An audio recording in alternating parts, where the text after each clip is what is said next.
Paramashivoham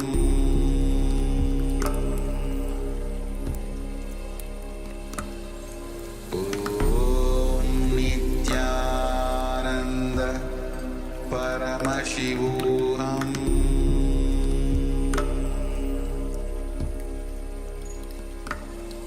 Om Nityananda Paramashivoham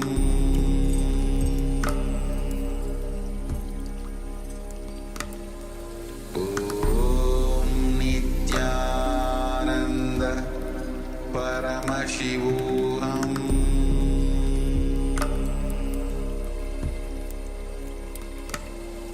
Om Nityananda Paramashivoham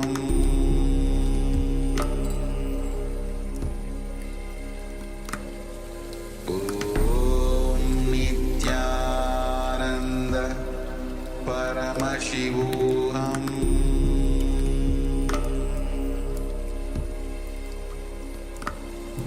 Om Nityananda Paramashivoham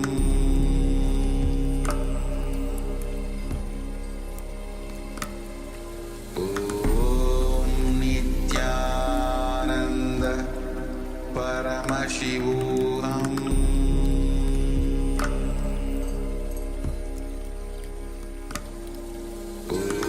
Om Nityananda Paramashivoham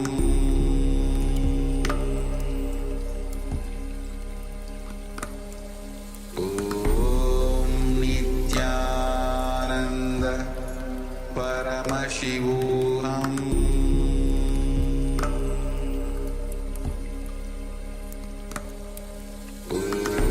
Om Nityananda Paramashivoham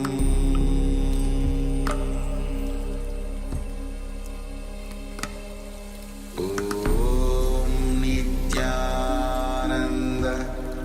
Paramashivoham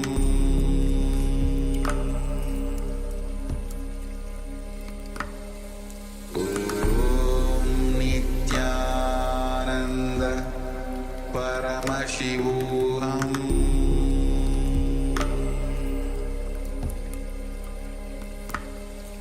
Om Nityananda Paramashivoham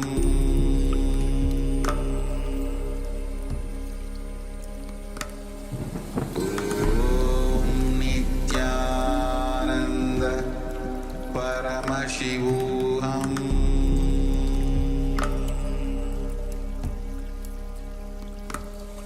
Om Nityananda Paramashivoham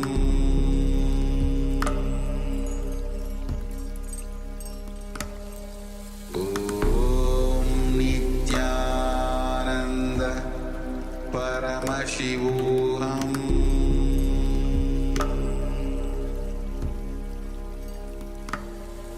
Om Nityananda Paramashivoham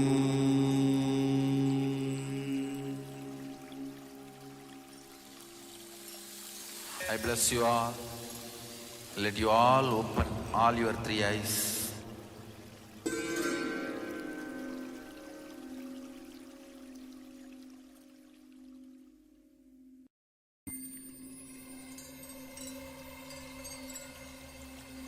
I welcome you all with my love and respect.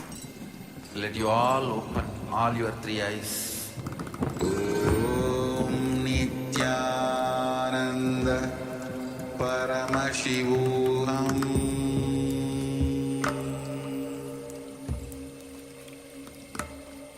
Om Nityananda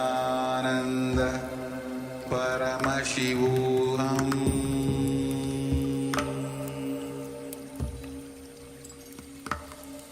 Om Nityananda Paramashivoham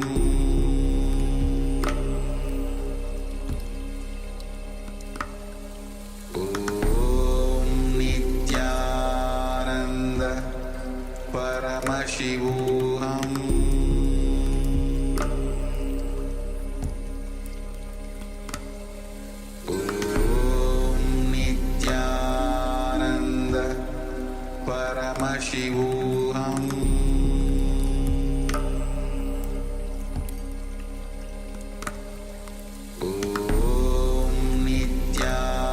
Nityananda Paramashivoham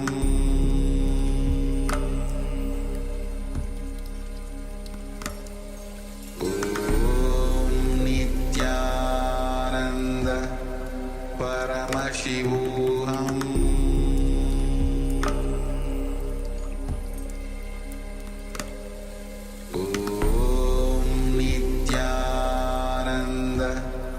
Paramashivoham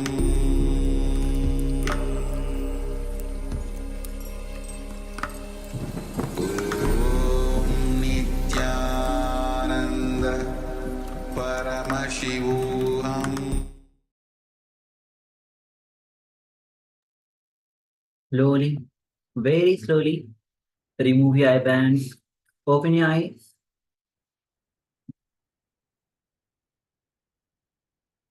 And from this restful awareness, the deep feeling connection with Bhagavan, with that pure connection with the cosmos, from where the power starts manifesting, let's take a moment and share what was revealed to you as you manifested the power of increasing the size of the object. Understand, the moment you start, any powerful clicks get clicked with you, start manifesting the power. And this is reflected in terms of you breaking any pattern within you. So every time you manifest the power, you break one pattern within you. And the more and more you manifest the power, you go on breaking the patterns, ultimately leading you to break free from all the patterns and establishing yourself in that pure consciousness, free from any patterns, free from any bondages, any limitations. Yes, meanwhile, we have been joined by Ma Tanya Devernay. Nityananda Ma. Nityanandam. Welcome. Good to have you with us, Ma. Yes, Mamihiri says, same key, I put it away from me. It increased again. Pattern broke from this power manifestation is I expanding myself. Wow. Yes, Awesome. well Thank you for sharing. Yes, beautiful sharing. So, okay, so you took the same key in the previous as you took in the previous manifestation. That's awesome. And this is actually a inspiration for all the people who are, especially the new people who are having so much of doubt about the power manifestation. Understand, it is when you have that deep feeling connection with Bhagwan, that surrender, when you have that trust, deep gratitude, without doubt, when you just trust the existence, trust Swamiji, powers start manifesting through you. So as Mamiri has beautifully shared, so she has increased the size of the key, and along with that, she has broken the pattern, which after that, she's manifesting the expanding herself. So beautiful sharing, Ma. Thank you for sharing. That's great, Ma. Thank you so much for sharing. Yes. And waiting for any other sharings from any of the participants. And also requesting everyone to please switch on your camera and be available in the camera frame. So be available for the program and be available for yourself. As Swamiji beautifully said in the first day of the program, when whatever you give into the program, whatever you put in the program, you get back. So if you put in 10%, you get back 10%. If you put in 50%, you get 50% back. Only when you put in 100% do you get 100% back. So it is important that that you put in your full attention, your full participation, including being on camera, so that way you get as much back as out of the program as possible. Yes, we also have one sharing from Chase Yang Aya. He has also measured actually given the dimension itself with the increase, how from 10.3 into 6.8 to 10.3 into 6.9. That was the initial measurement. It came as 10.3 into 0.7. So it has increased. Yes. So wow, that's Well awesome. done. Awesome sharing here. So yes, so all the participants who are watching us on YouTube and other social media platforms, understand, when you sit with the trust with that cosmic energy, trust with Swamiji, realizing that everything is happening with that infinite consciousness, with Swamiji's. So when you manifest the powers, you remove all your self-doubt, self-hatred, and self-denial. Then you start manifesting the powers. Yes, Ma, Tanya, Devanay, no problem, Ma. Thank you for letting us know. Yes. All right. So beautiful sharing manifestation. So congratulations to all those who have manifested and shared, and though even those who have not shared but manifested, and even those who have taken part. Once again, thank you all of you for sharing and participating, and those who are especially new people who are watching us. Understand these 460, more than 463 powers that Paramashiva has given in Vedas and Agmas for us to manifest that cosmic consciousness through these power manifestations. So again and again, go on manifesting the powers. Remember again and again, power manifestation is through the power manifestation, you are breaking, you are establishing yourself into that super consciousness, which is the very purpose of human life. All right. So let's enter into the next revelation by Swamiji, which is going to be on the very important topic, which is on the power of bhakti. See, understand, bhakti can arise in you only when you don't have any doubt, when you have complete trust, complete surrender, complete gratitude. Bhakti just flowers in you. And bhakti has so much power in you.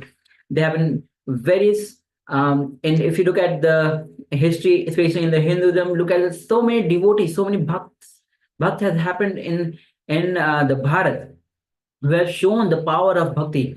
Even the most popular, well-known, is the Hanuman himself. He is known for his devotion to Hanuman. Just devotion to Rama. Just due to his devotion, he is manifesting so much. So let's hear directly from Bhagavan himself on the power of bhakti. So please come to the space of listening and let's begin.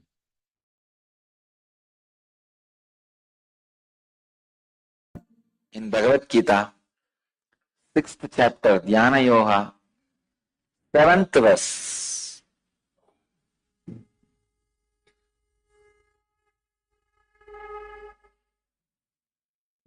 Chitatmana prashantasya paramatma samahitaha sitoshna sugadukhyeshu tatamanaapamanayo.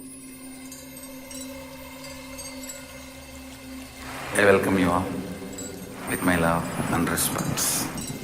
Let you all open all your three eyes. Om Nityananda. Say, at this moment I feel it is worth dying for this experience. That mood prepares your body and mind and protects you from all the extremities associated with enlightenment. Understand? Understand the question thoroughly. He says he has heard from two people, two masters, that enlightened one cannot live in the body. I do not want to comment about their words, what context they said and how you heard and all that. I don't want to comment on that. But I wanted you to understand one thing. The moment I created this feeling in you, for this experience, even death is okay. It means you become ripe enough to hold that experience in your body. Understand? Till you have, what is death? What is fear of death? If you are afraid of death, still you have the hope for life, hanging on to life. So if you are clinging or hanging on to life, how can enlightenment happen to you? I tell you, the moment you are ready to die, you don't need to die. The moment you are ready to face the death, you are free from death. Enlightenment can stay in your body now without causing the extremities associated to it. You can see very clearly, she was already ready. See, in Sati's body, she gets Satori. In Parvati's body, she gets enlightenment. In Meenakshi's body, she is an incarnation. What makes Sati into Parvati and Parvati to Meenakshi? Understand, non-clinging to life. Non-clinging to life. Stop clinging to life. All hopes are hopelessness. Get more and more comfortable with your insecure imaginations. Please understand. I wanted this to be one of the important understanding for all my disciples and followers. Get more and more comfortable with your uncomfortable fear fantasies, uncomfortable insecurity thoughts, uncomfortable insecurity imaginations. For example, if you have wealth, suddenly you will think, oh, if some thief comes and steals everything, what will they do? Or there are some other. But nowadays the fear of small thieves have disappeared. Fear of big thief means the government. Now the whole thing collapsing, economy melting down. What is the economy melting down? The larger thief stealing everybody's wealth by wrong policies and corruption. So you have fear. If the whole thing melts down, what will I do? Where will I be? How will I be? See, everybody constantly has these insecurity imaginations, especially early morning before you wake up from the bed. Either you will have the deep insecurity imaginations or fantasies. This too only wakes you up from the bed early morning. About fantasies, with fantasies already you are comfortable, but these insecurity imaginations, start getting comfortable with that. Okay, now you are there. That does not mean you are going to become reality. Your ability to get comfortable with insecurity imagination makes your nervous system ripe enough to hold the highest experience. Understand? This is the only way Sati becomes Parvati, Parvati becomes Meenakshi.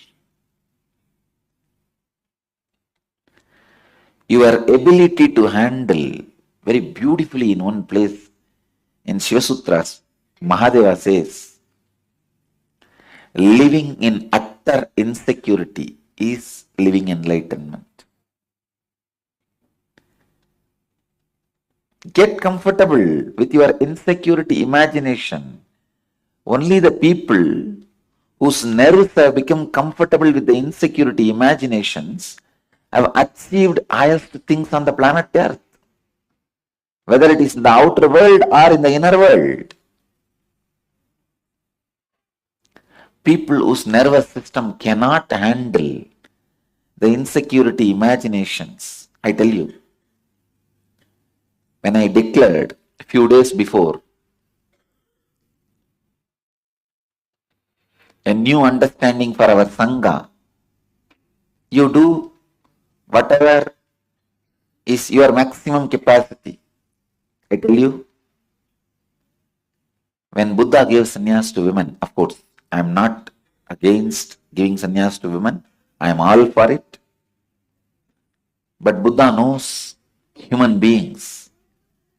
He says when he gave sannyas to women and made them also part of the Sangha, he says, I reduced the longevity and purity of my Sangha.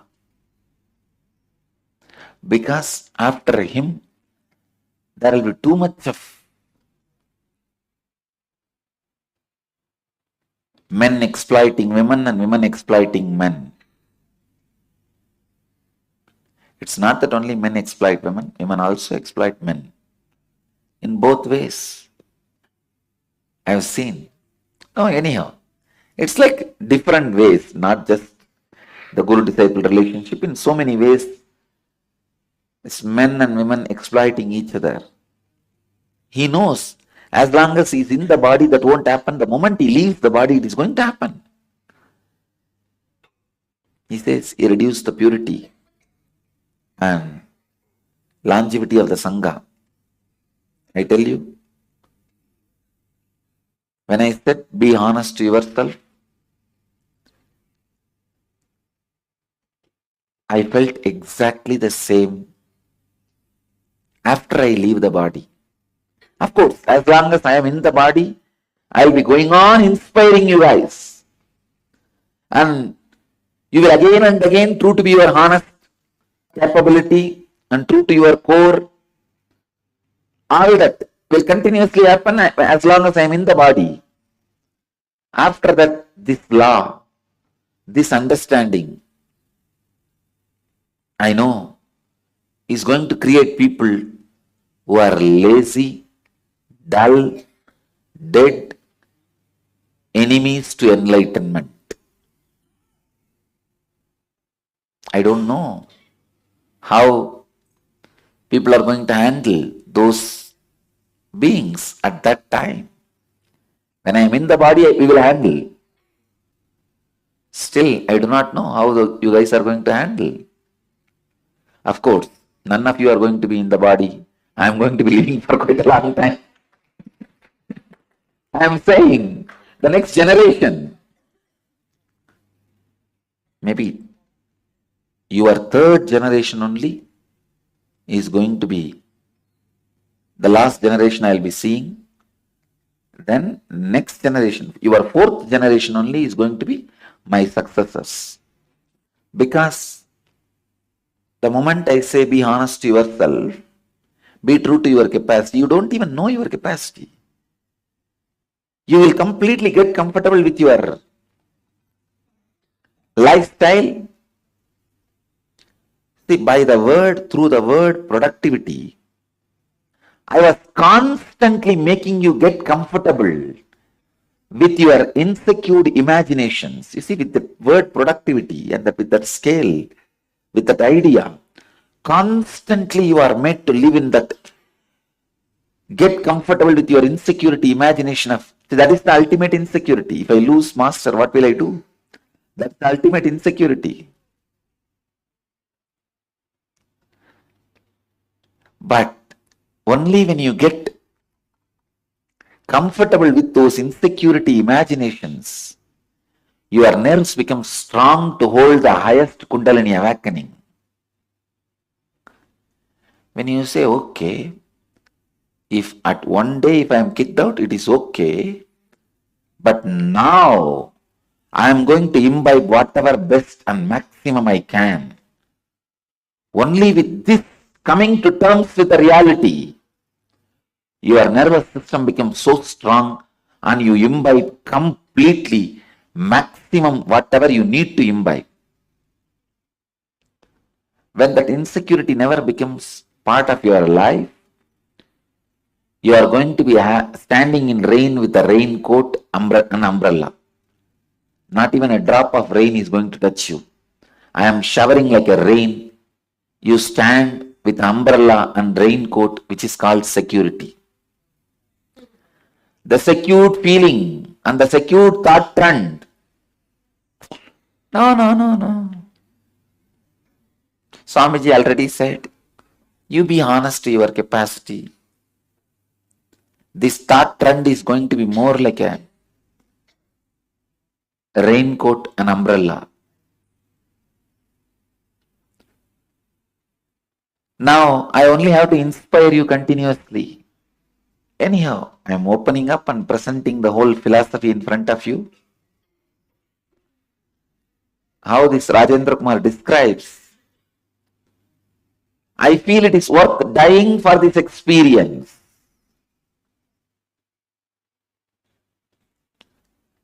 When this thought trend becomes part of your system, your nervous system gets the strength to experience and hold the highest Kundalini awakening. Then your system becomes alive. I tell you, to prepare you for this level is the incarnation's job. That is my job. Nothing else. Rajendra Kumar is beautifully putting it. I should first become a candle and burn for you and disappear in your eternal light. That too would not be enough. I tell you, the moment I brought this attitude in you, my job as a great incarnation has happened. I have done to you. You are done with me. I am done with you now. Now, simply the cosmos will enter you and your system is ready to hold that experience. It is all about nothing but making you comfortable. You see, how comfortable you are with your greed-based fantasies. Same way, you need to be comfortable with your fear-based imaginations. For example, that early morning, sometime when you have that greed-based fantasies, how comfortable you don't even want to get out of it. But somehow this foolish alarm rings only at that moment. How comfortable your whole nervous system is with that greed-based fantasies.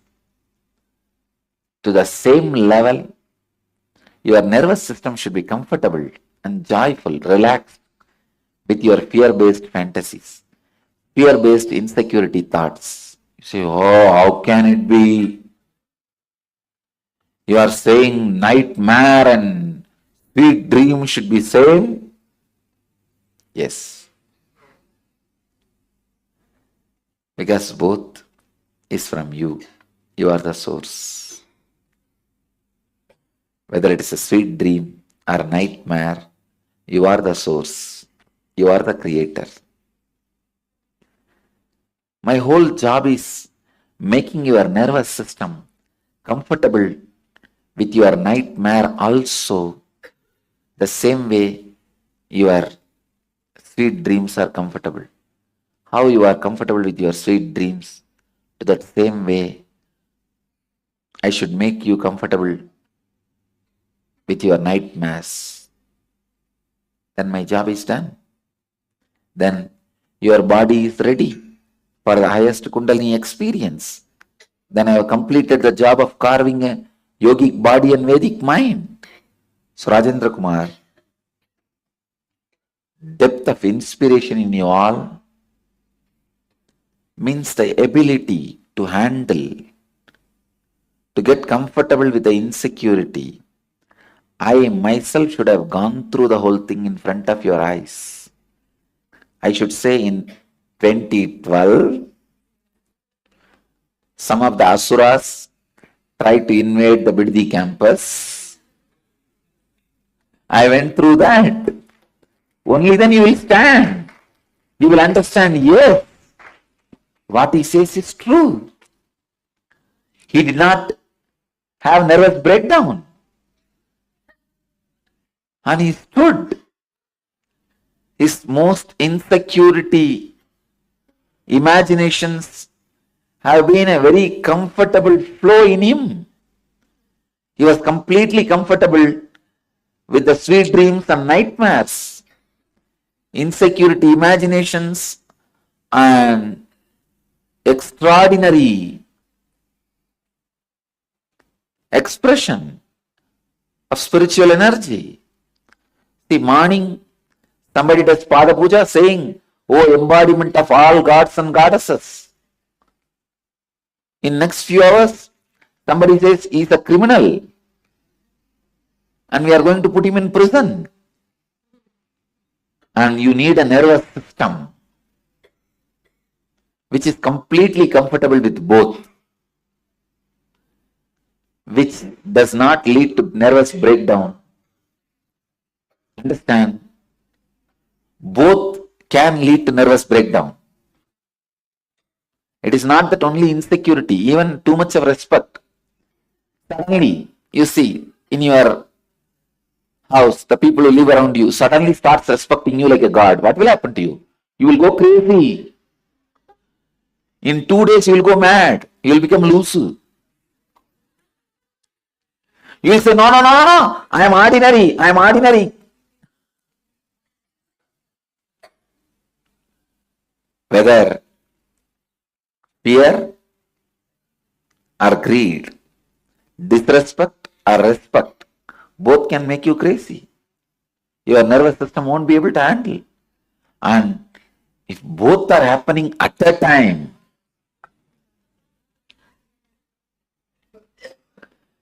just today, one side the 15 international media has published about our diabetes kriya.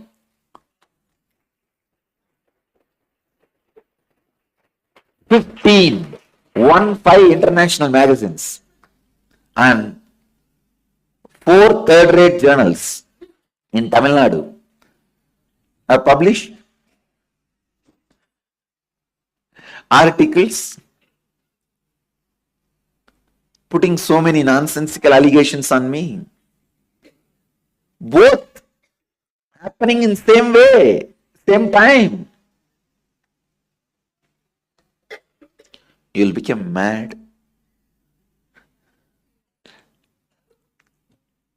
If your nervous system is not strong enough, I tell you, preparing your nervous system strong enough to hold the fantasies of greed and imaginations of insecurity.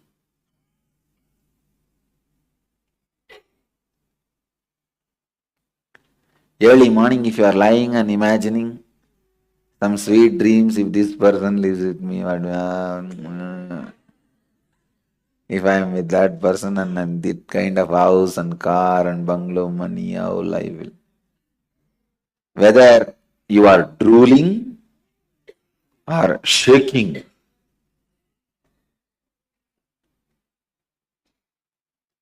suddenly some dream, tiger is chasing you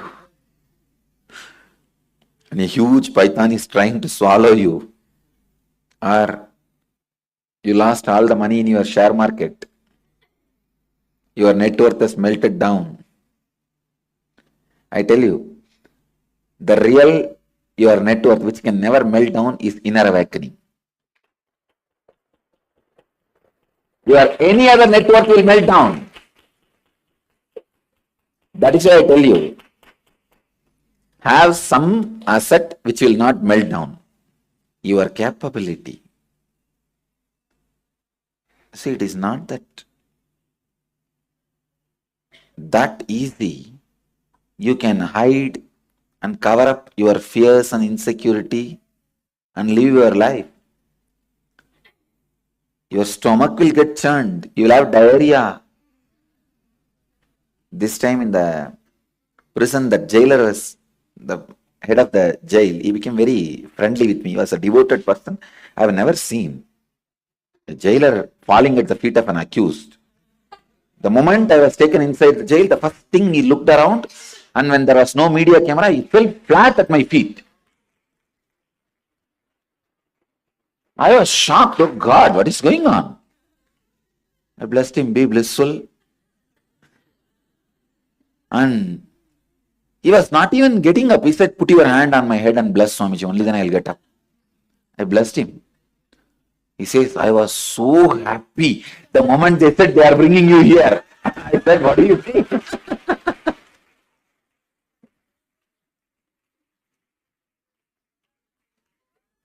He was telling, you are my guest. I am going to take care of you. Come on.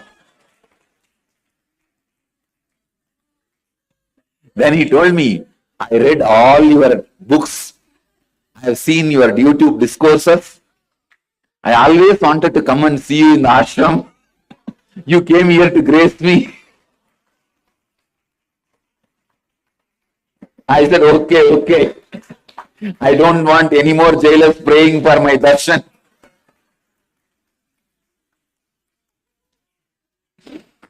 And he said, please accept my hospitality.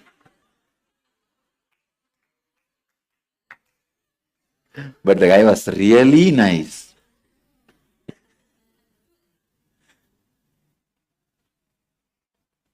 It's not that easy to hide the insecurity if it is there inside. Understand?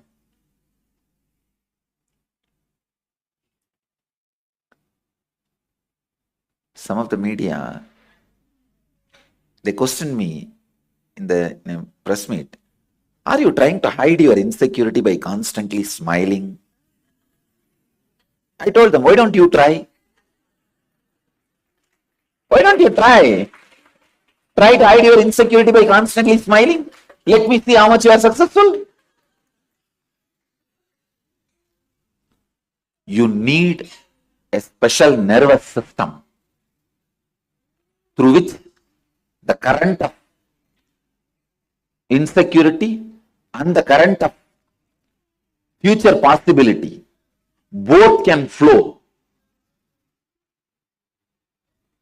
I tell you, when you are always in the peak, means the future, this side is also possible and that side is also possible. Only then you are alive. I tell you, somebody may think I am a good guy, somebody may think I am a bad guy, but I can tell you about me, I am a living guy. I am alive.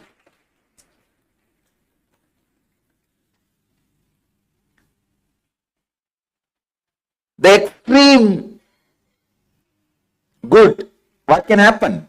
Being worshipped by people as the God while in the body. I have seen that extreme. And the same way, the other extreme, being abused with all the lies and false allegations, constantly being tortured, disrespected. I have seen this extreme.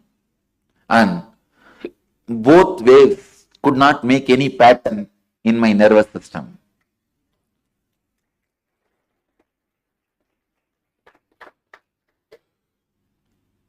Birds don't leave footprints in the space. Same way, both does not leave any footprints in my nervous system.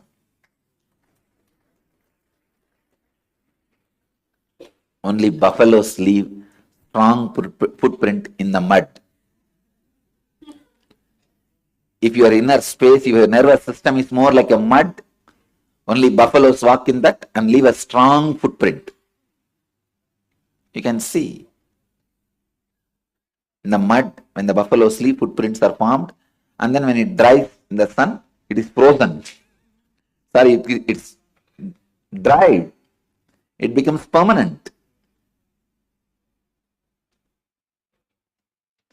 Mud is your weak nervous system. Buffalo is the experiences happening on you. When the sun is exposed to that footprint, it becomes like a solid stone of drying up. Life's various other experiences are the sun's exposure. to that footprint, so it becomes a permanent pattern in you. But if your inner space is like a sky,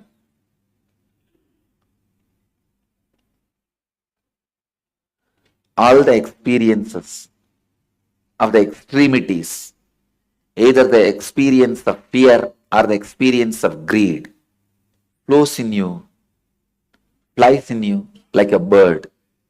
You can see the buffalo's footprint.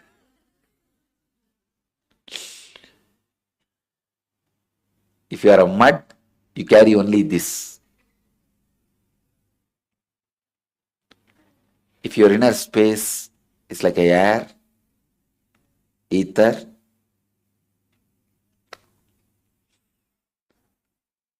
every experience is like a bird which does not leave any footprint. I tell you, take this up like a samyama, meditation, getting comfortable with your extreme fantasies, positive and negative. Please understand. Your extreme fantasies, positive. Your extreme fantasies, negative. Both. Get comfortable. Yes, if that happens, if that is the way things happen, what can be done? Okay, next.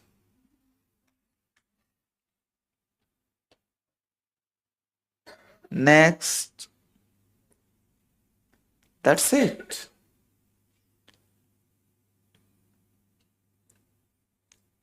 And I still remember the jailer asked me, Swamiji, you are not suffering. Why are you trying to fast? I said, fasting I am doing just to put it on record about my resistance.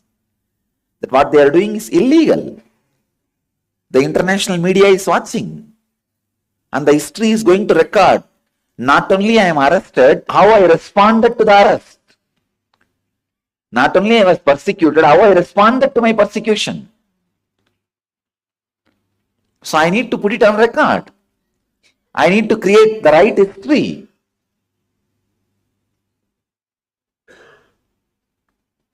I am not suffering. Is part of my spiritual history. But I did not budge. I recorded my opposition and resistance is going to be the part of my social history. To face any extreme, you will not be affected by any extreme. The moment you are ready to die, you don't need to die.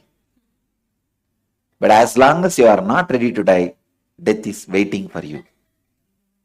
You need to die. The moment you are ready to die, you don't need to die.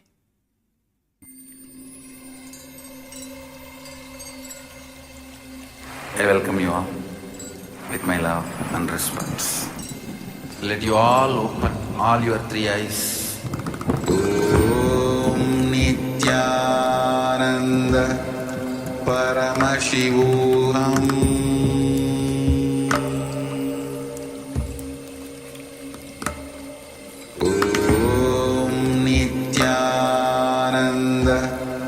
Paramashivoham.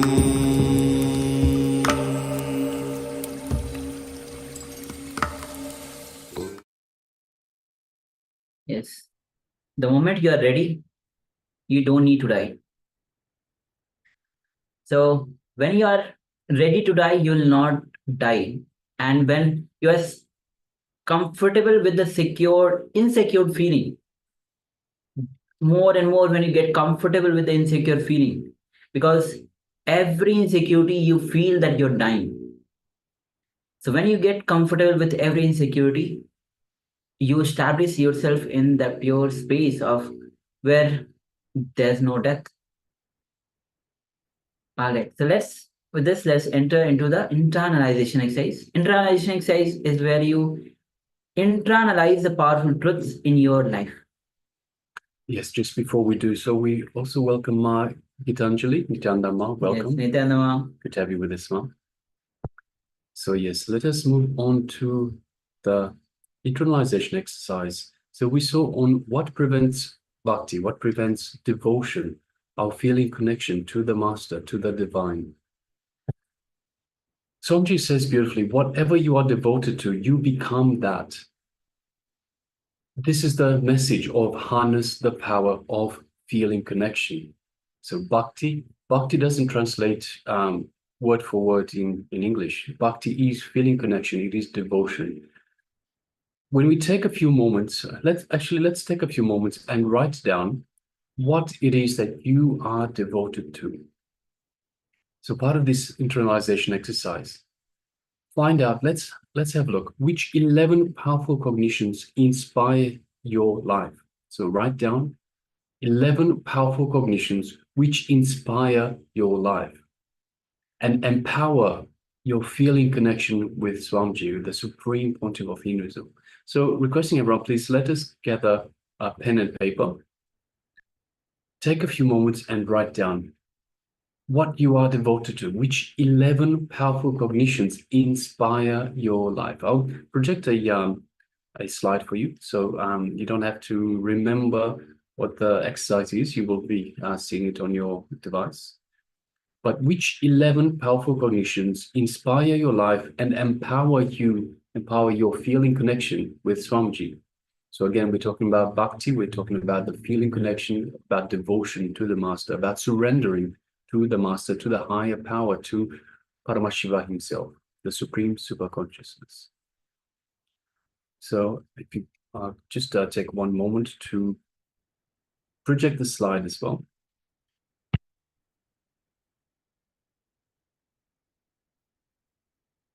Just one moment.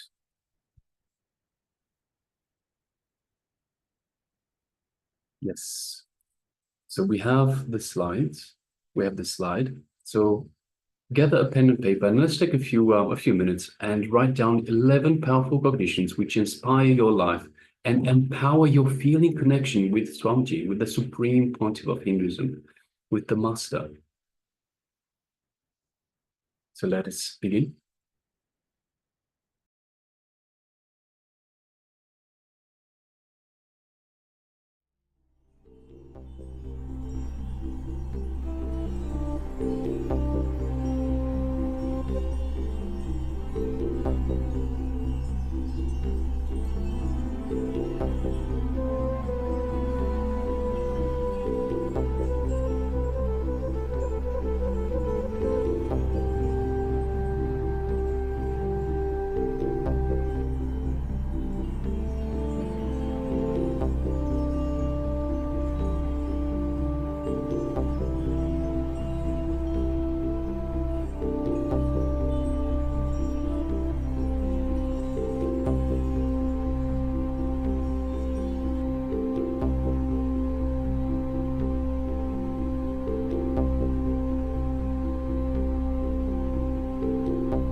Now let's take a moment to reflect on what you truly feel devoted to in your life.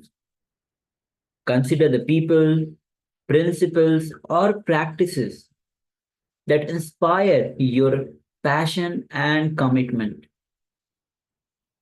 Think about Swamiji's teachings and how they resonate with you.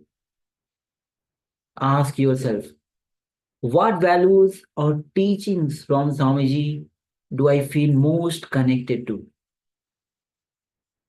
In what ways do these teachings influence my daily life?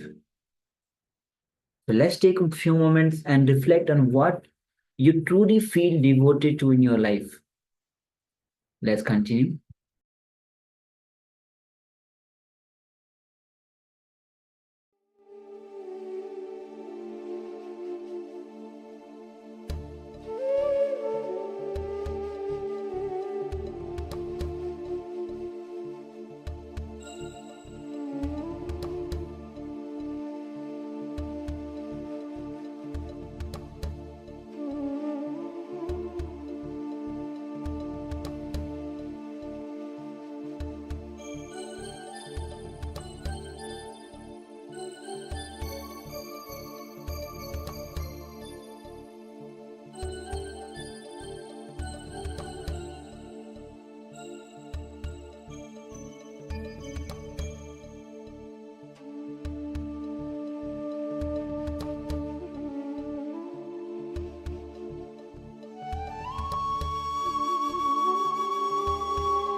Let's move on to the next step. Identify these powerful cognitions, the powerful cognitions, 11 powerful cognitions that inspire and empower you in your life. So these cognition should reflect what you hold dear and how you wish to embody those values. Focus on the insights derived from your reflection and Swamiji's teachings. So once again, let us write down 11 powerful cognitions that inspire and empower you in life. The cognitions should reflect what you hold dear and what you wish to embody. And focus on the insights derived from your reflection and Swamiji's teachings. So let us continue.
Now, pen down 11 powerful cognition 3 times. This repetition reinforces the idea in your mind and helps solidify your connection to them. You can format it in a list or sentences as you prefer. So let's take a few moments and let's continue.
Slowly, very slowly. Relax from this internalization exercise. And now let's enter into the power manifestation. So in the last round, we had manifested the power of increasing the size of the object which is far away from you. And in this round, we'll be manifesting the power of Mahima, as we are doing the power of Mahima today. And in this round, we'll be manifesting the power of increasing the size of an object on your partner's palm. So let's take a moment and find a partner. You can ask your friends, families nearby to volunteer for this power manifestation just for a few minutes, and find an object, place it on partner's palm. And before that, so you have two things to do before you manifest the power. First, measure the size of the object, and after measuring or before measuring, you need to find a partner. You can ask your friends, families nearby, and place a object on the partner's palm. Hope the instructions are clear. So before that, you need to do two things. Find a partner who will be manifesting the power along with you. Second, measure the size of the object. Understand. So yes, very important. Find a partner and take the measurement. But understand that we are going higher and higher in terms of this power manifestation. So we are asking you now to involve a partner as well. See, when you are doing it just by yourself, you are comfortable with yourself. You are used to yourself. Now we're putting you outside of your comfort zone. We're putting you not only outside of your comfort zone, but understand, as we mentioned earlier, these power manifestations also help to break patterns. So in this instance, you're not just breaking your patterns. You're not just breaking patterns with yourself. You're breaking patterns with your partner, your friend, whoever is helping you in this power manifestation. So whatever patterns you have with this person that you are involving in the power manifestation, understand that you are also breaking the patterns that you have, these patterns that you have with this person. So we are moving way beyond the usual, so to speak. So requesting, it is very important that you do find a partner. You do get a partner. Involve one other person in this round of power manifestation, because you will be working on your patterns with that person as well as part of this power manifestation. So requesting everyone, please reach out to a partner. Reach out to, whether it's your partner, family, friend, colleague, whatever it might be. Reach out to someone.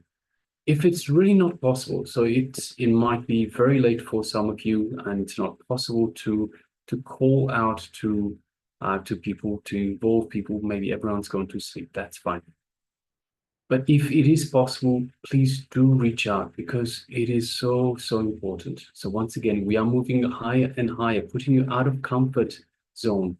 But more than that, we are helping you break patterns you have with this other person. So requesting everyone, please reach out and get a partner for this power manifestation round. And let us do this power manifestation round with a partner. So gather an object that you can ask your partner to hold in their hand, on their palm. Make sure you take measurement of this object to start off with, so you know what it has started with, the size it has started with.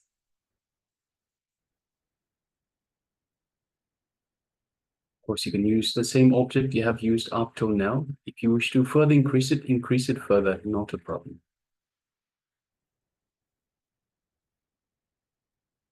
But most important, if you are able to have a partner take part in this power manifestation, to hold the object on your partner's palm and to break through this these patterns, any patterns that you have with that person.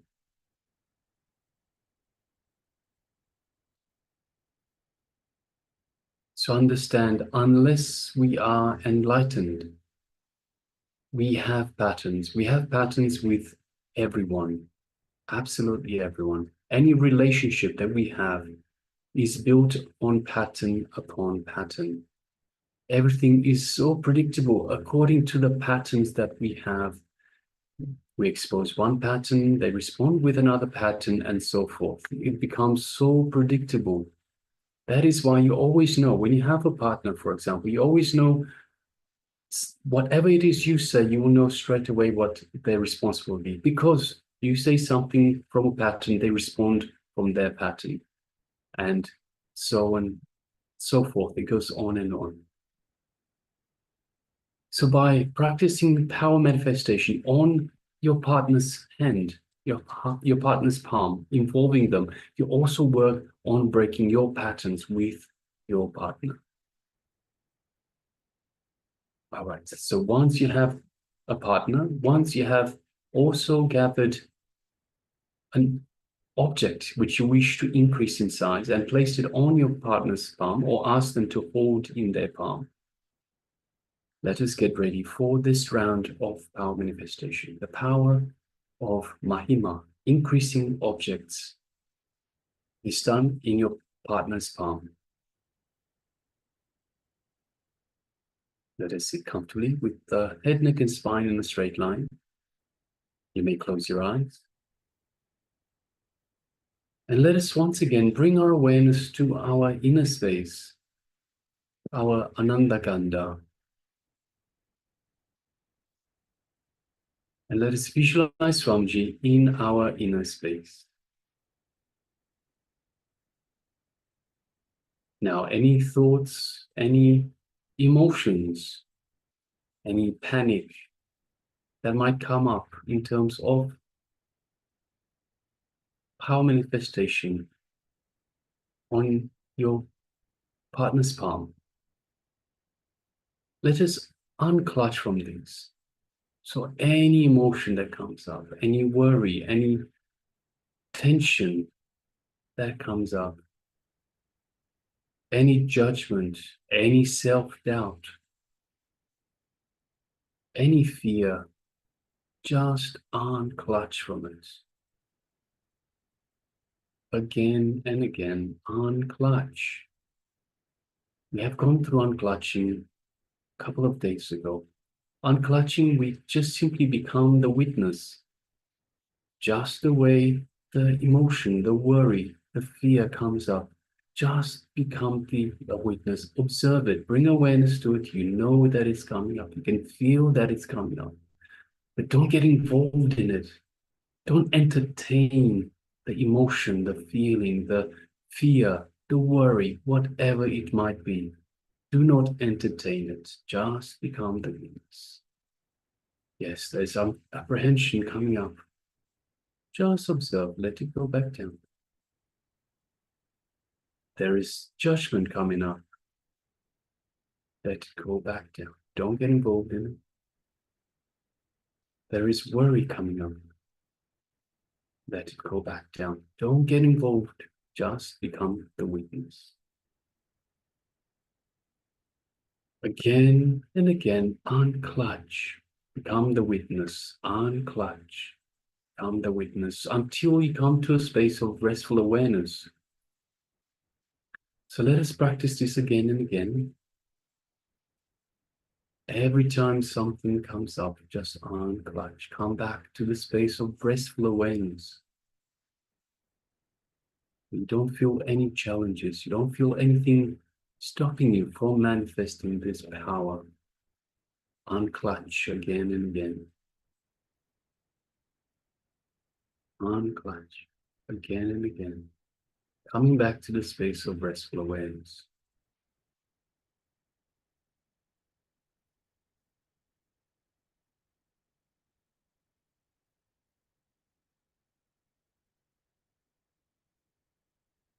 Space between two thoughts. The space of restful awareness. Now let us bring our awareness back to our Ananda Gandha and let us visualize Swamiji smiling fully in our inner space. Just bright, beautiful smile in our inner space. And let us connect to Swamiji in our Ananda Gandha, our inner space. As we do so, we feel that feeling connection we have to the Master, the Supreme Pontiff of Hinduism, the living avatar, incarnation of Paramashiva himself.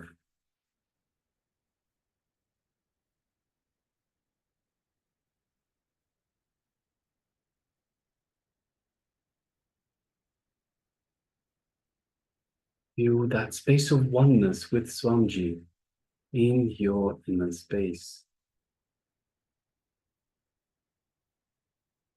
Feel the love, the compassion, the infinite grace that is radiating from Swamiji, from your inner space, showering you, showering every single cell in your body with this super conscious energy that Swamiji is radiating.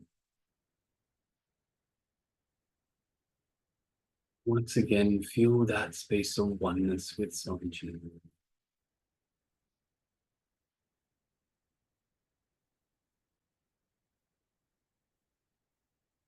Again and again, any fears, any worries, any impossibilities, just unclutch from them. Just come back to the space of oneness with Swamiji. It is your true self, the divine self, in oneness with Swamiji, in oneness with the divine, that is Paramashiva, the ultimate super consciousness. You are Paramashiva, Paramashivoham. You are Paramashiva.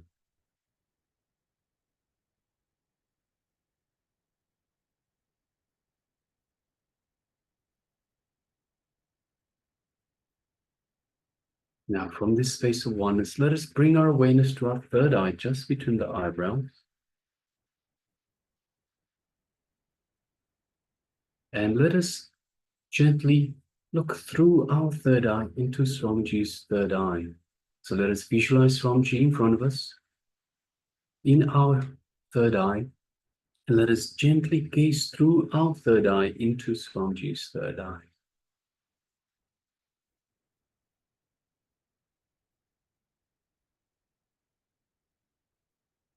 As we do so, we feel an energetic connection in our third eye.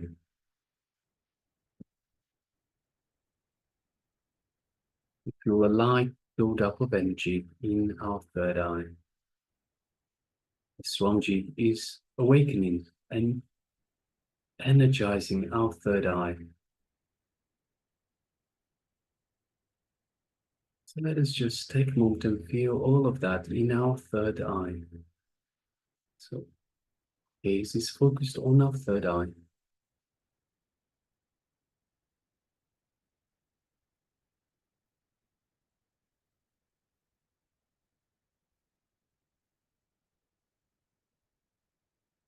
Now let us bring our awareness to the object that we are going to increase in size on your partner's palm. So let us focus on the object, nothing else, just the object. Still coming from this space of oneness with Swamiji. Let us make a strong intention, strong declaration to increase the size of the object. Nothing else is reality. Nothing else can be true except our intention to increase the size of the object.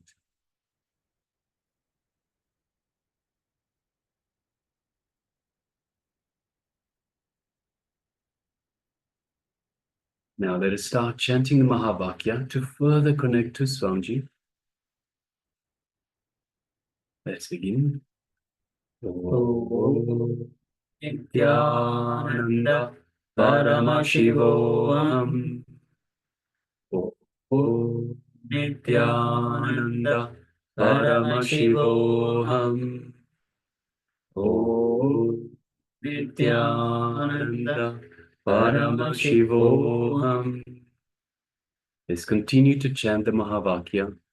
And from this space of oneness with Swamiji and the strong intention in our third eye, let us now manifest this power of Mahima, increasing the size of the object in your partner's palm.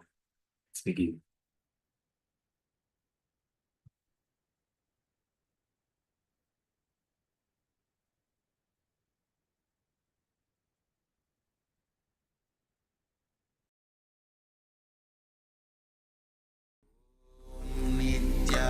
Nityananda Paramashivoham.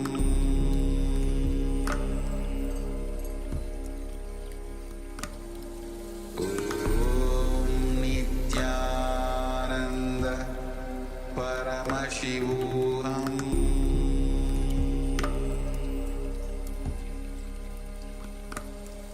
Om Nityananda Paramashivoham.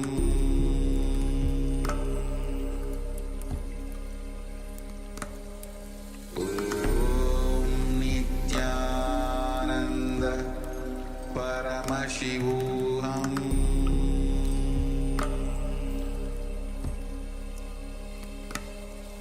Om Nityananda Paramashivoham.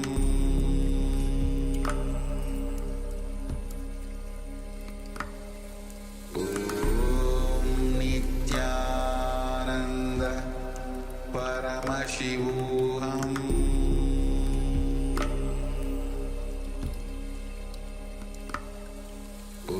Om Nityananda Paramashivoham. Om Nityananda Paramashivoham.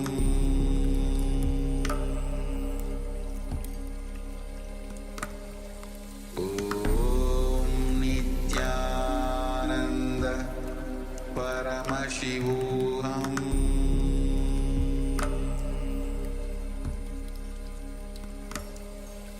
Om Nityananda Paramashivoham.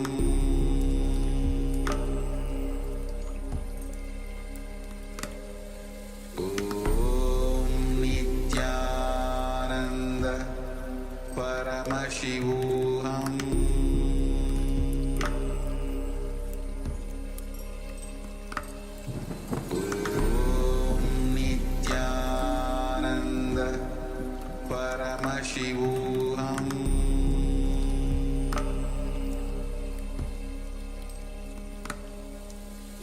Om Nityananda Paramashivoham.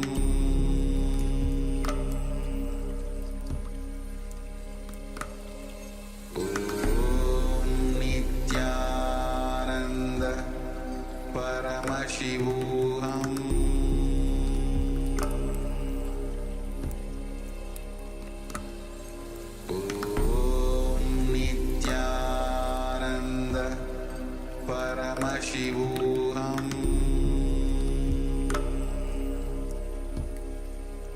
Om Nityananda Paramashivoham.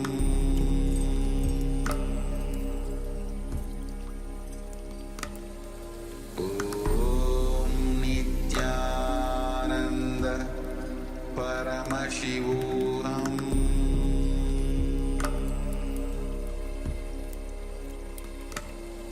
Om Nityananda Paramashivoham.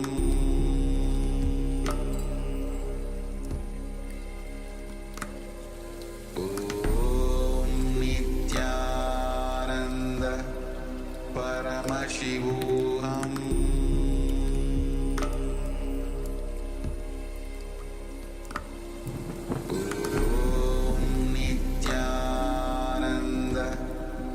Paramashivoham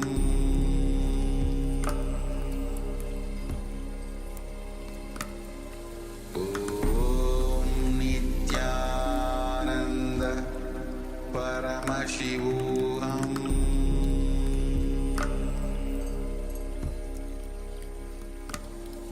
Om Nityananda Paramashivoham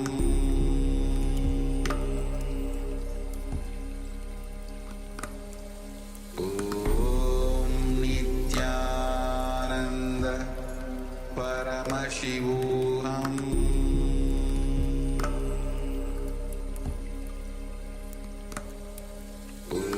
Om Nityananda Paramashivoham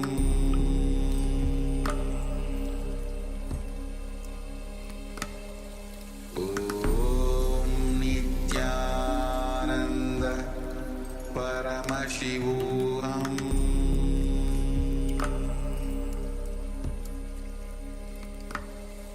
Om Nityananda Paramashivoham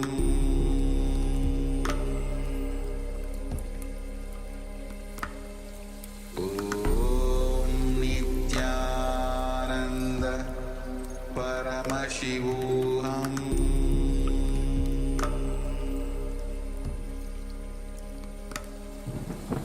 Om Nityananda Paramashivoham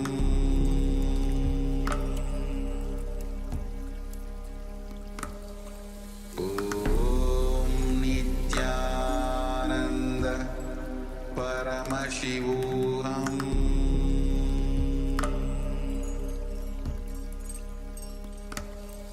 Om Nityananda Paramashivoham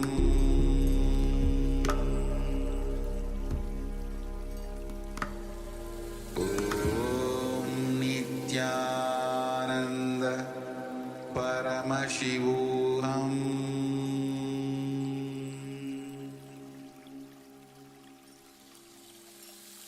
I bless you all. Let you all open all your three eyes.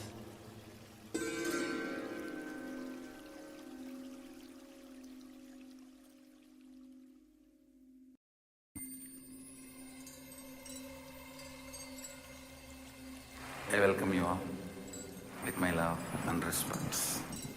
Let you all open all your three eyes. Om Nityananda Paramashivoham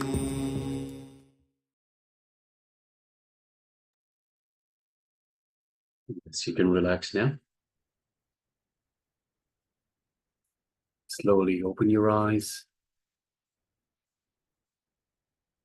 And now let's take a moment and take the second measurement of the object on your partner's palm. So in this round of power manifestation, we sought to increase the object, the size of the object on a partner's palm. So that is, take a moment and have a look at the object, and let us share. Let us measure the object once again.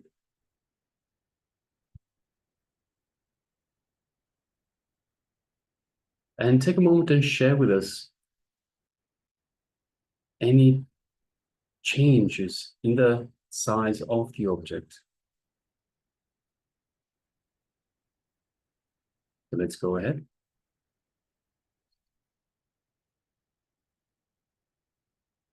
Also requesting all participants to please switch on your camera. Ma KC Pei, Ma Chao Yo Huang, Ma Mahasatya and Paramasatya, Ma Livia, Ma Chen Xiao Huang, Ma Ying Meiya, Ma Nyana Priyananda. Requesting everyone please switch on your cameras and make yourself available in the camera frame. Also Ma Gora Swarupi, Ma Trivetkananda. So requesting everyone please switch on your cameras and be available in the camera frame for this round of power manifestation, for this program, and of course for yourself.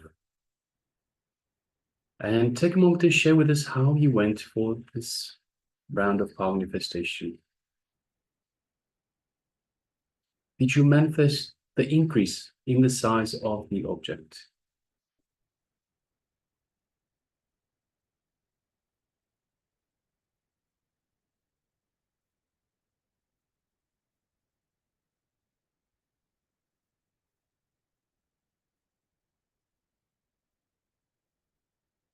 Take a moment and share.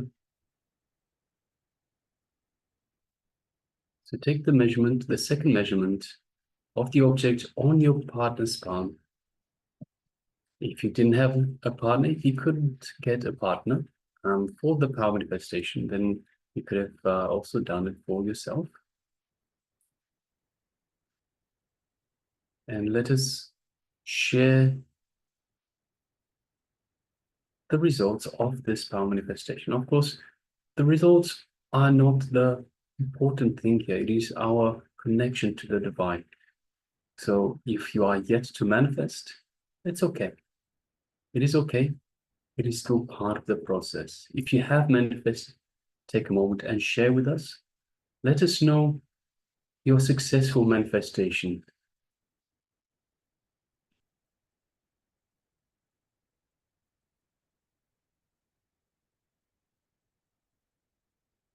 Understand whether you are manifesting or not manifesting, whether you think it's right or wrong. Start sharing. Only when you start sharing, you enrich yourself. And the moment you start sharing, the clicks that you have, that will get part of your biomemory, that will become more deeper, it goes much more deeper into your being.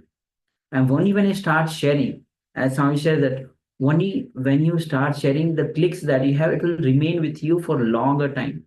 And if you don't share, the whatever clicks, understanding that you have will be there, and after some time it will just disappear. So go ahead. You don't have to worry that you are able to manifest, or you're not able to manifest, whether you're right, you're wrong. Without any hesitation, just go on, share. This is the point where you need to start on. Start sharing.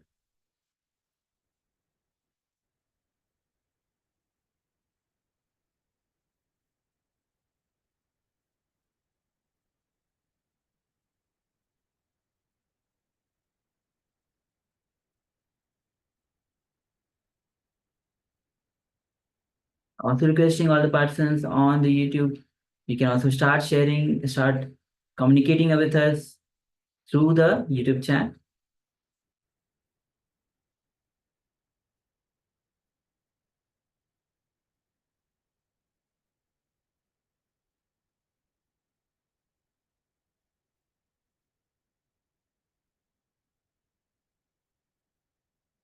All right. So if you're still sharing, continue to do so. Meanwhile, let us get ready for the next segment in our program for today, Which is on surrendering relationship. Relationship is a very important aspect of our life. And when we start surrendering to the divine, surrendering to the cosmos, even relationship, then we will realize that the relationship becomes much more joyful, much more blissful. Because what you are surrendering will be your agitation, anger, irritations. That only we can surrender. Only when you surrender, even the relationship will flower in you. So let's come to the space of listening as we listen directly from Bhagavan himself.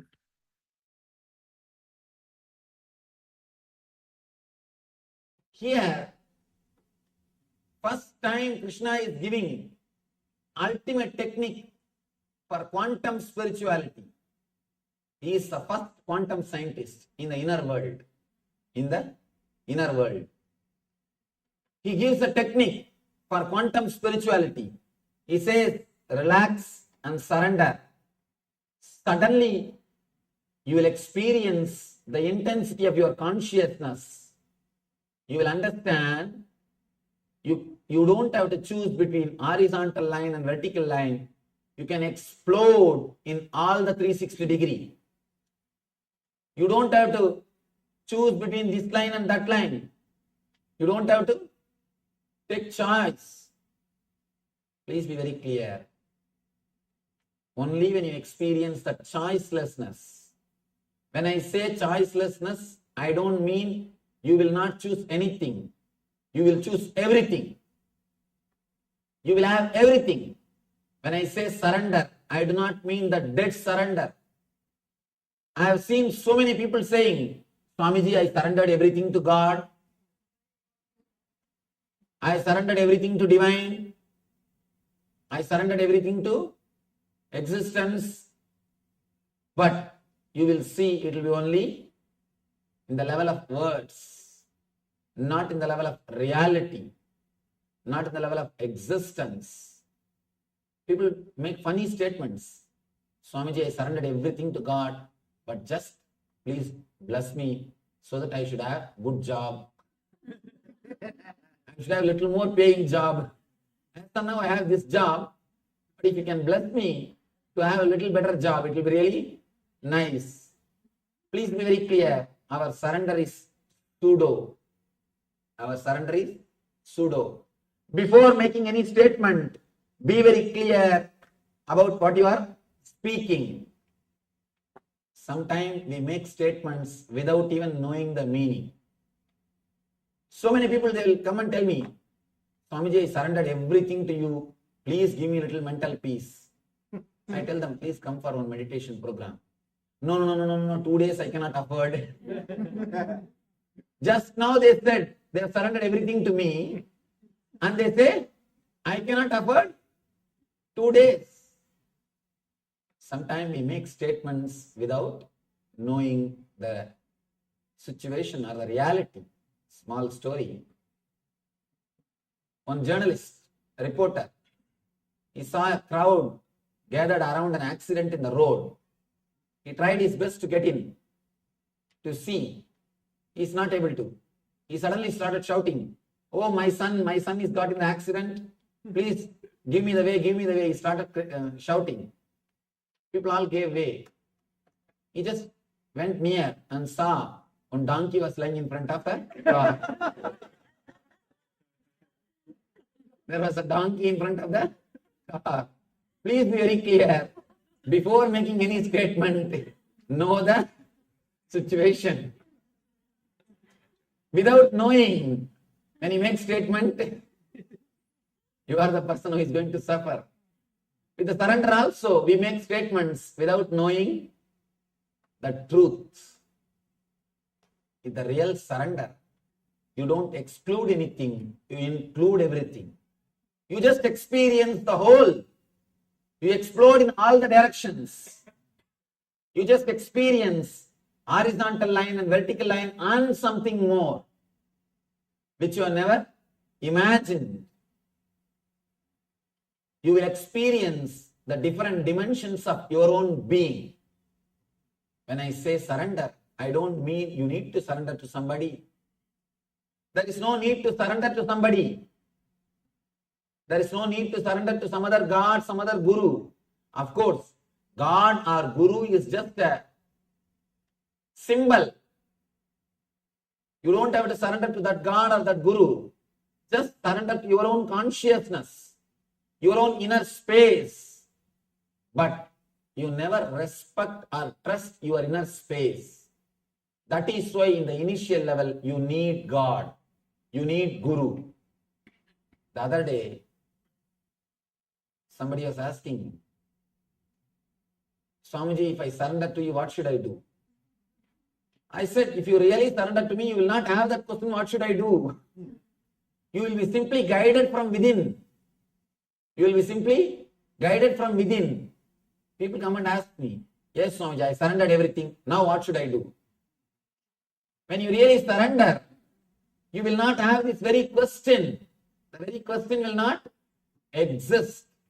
Simply, you will surrender the whole being.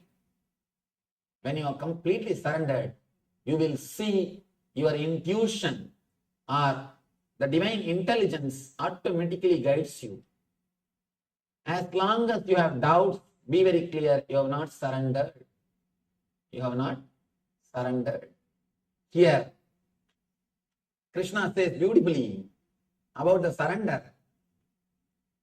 Adhishtanam tadakarta karanam cha pratakvitam vividascha pratakseshta daivam chaivatra panjamam.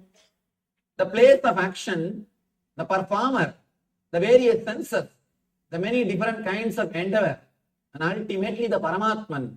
These are the 5 factors of action.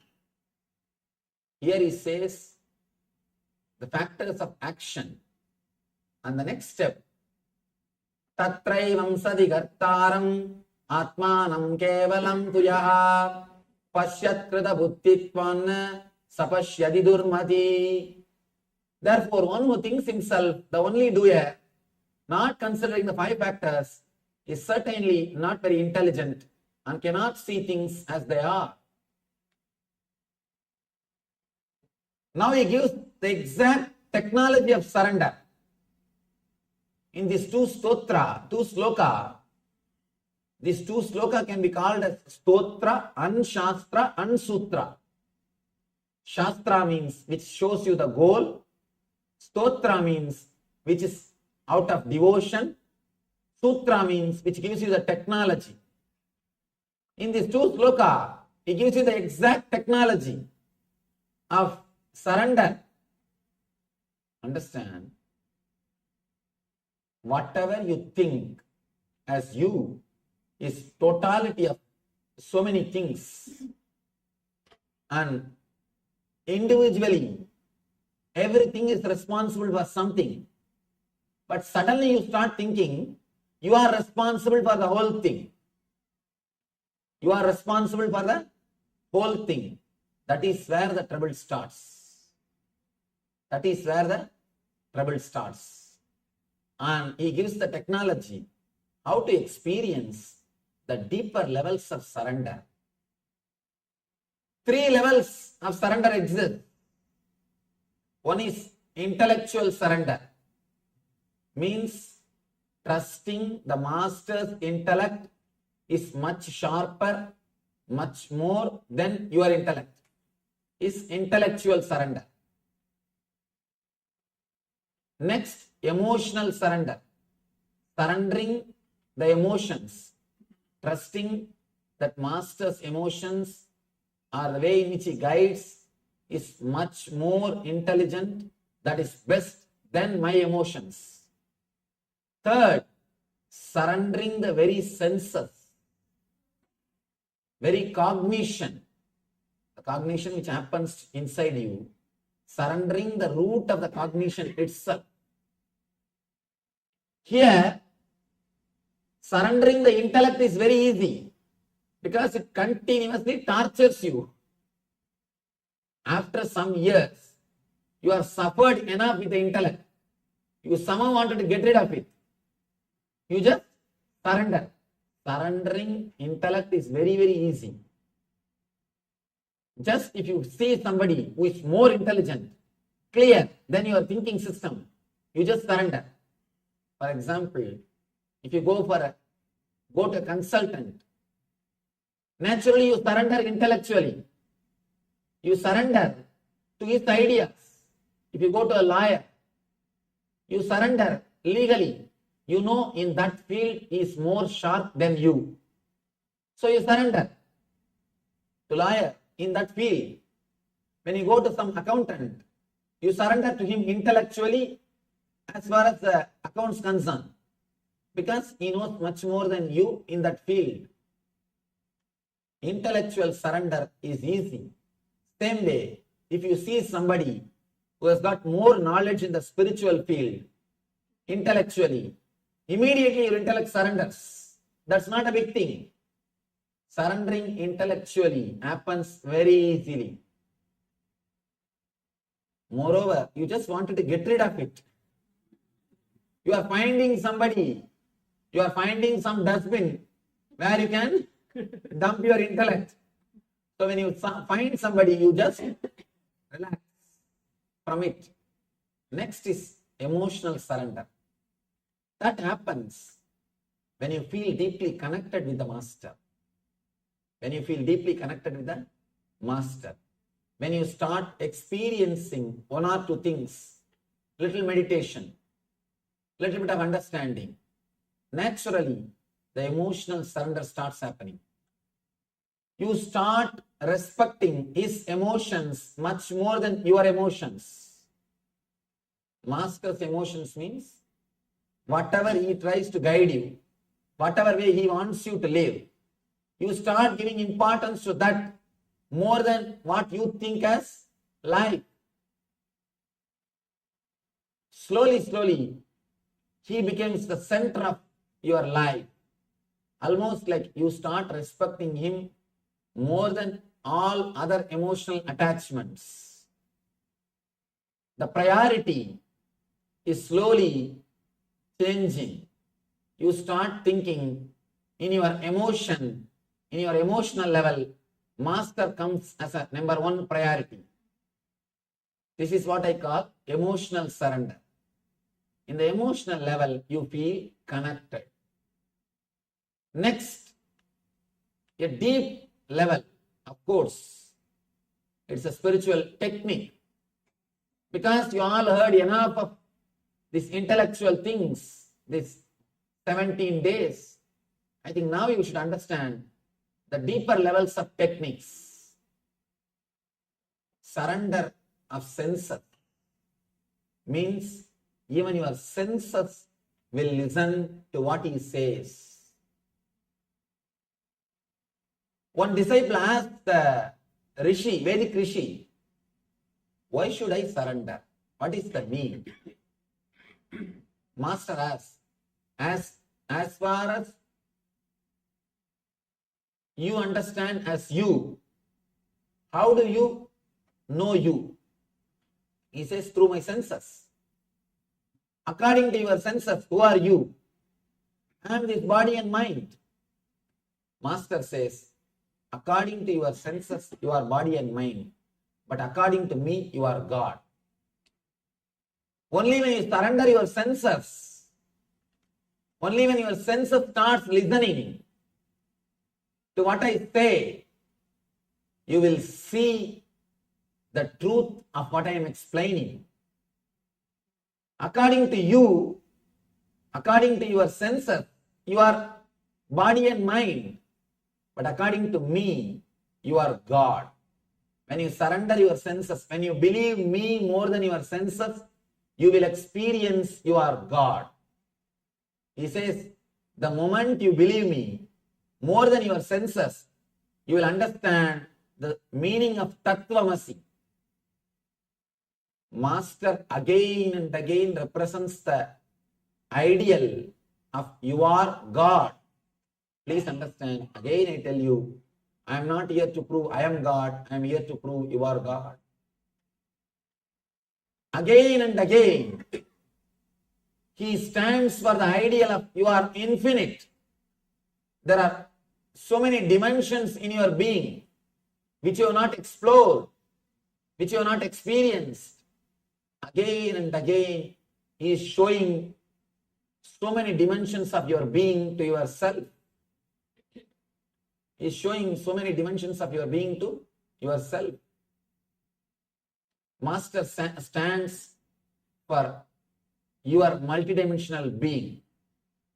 He again and again shows it is possible for you. When it is possible for me, why not for you? But as long as you believe your senses, you will be sure that you are body or mind.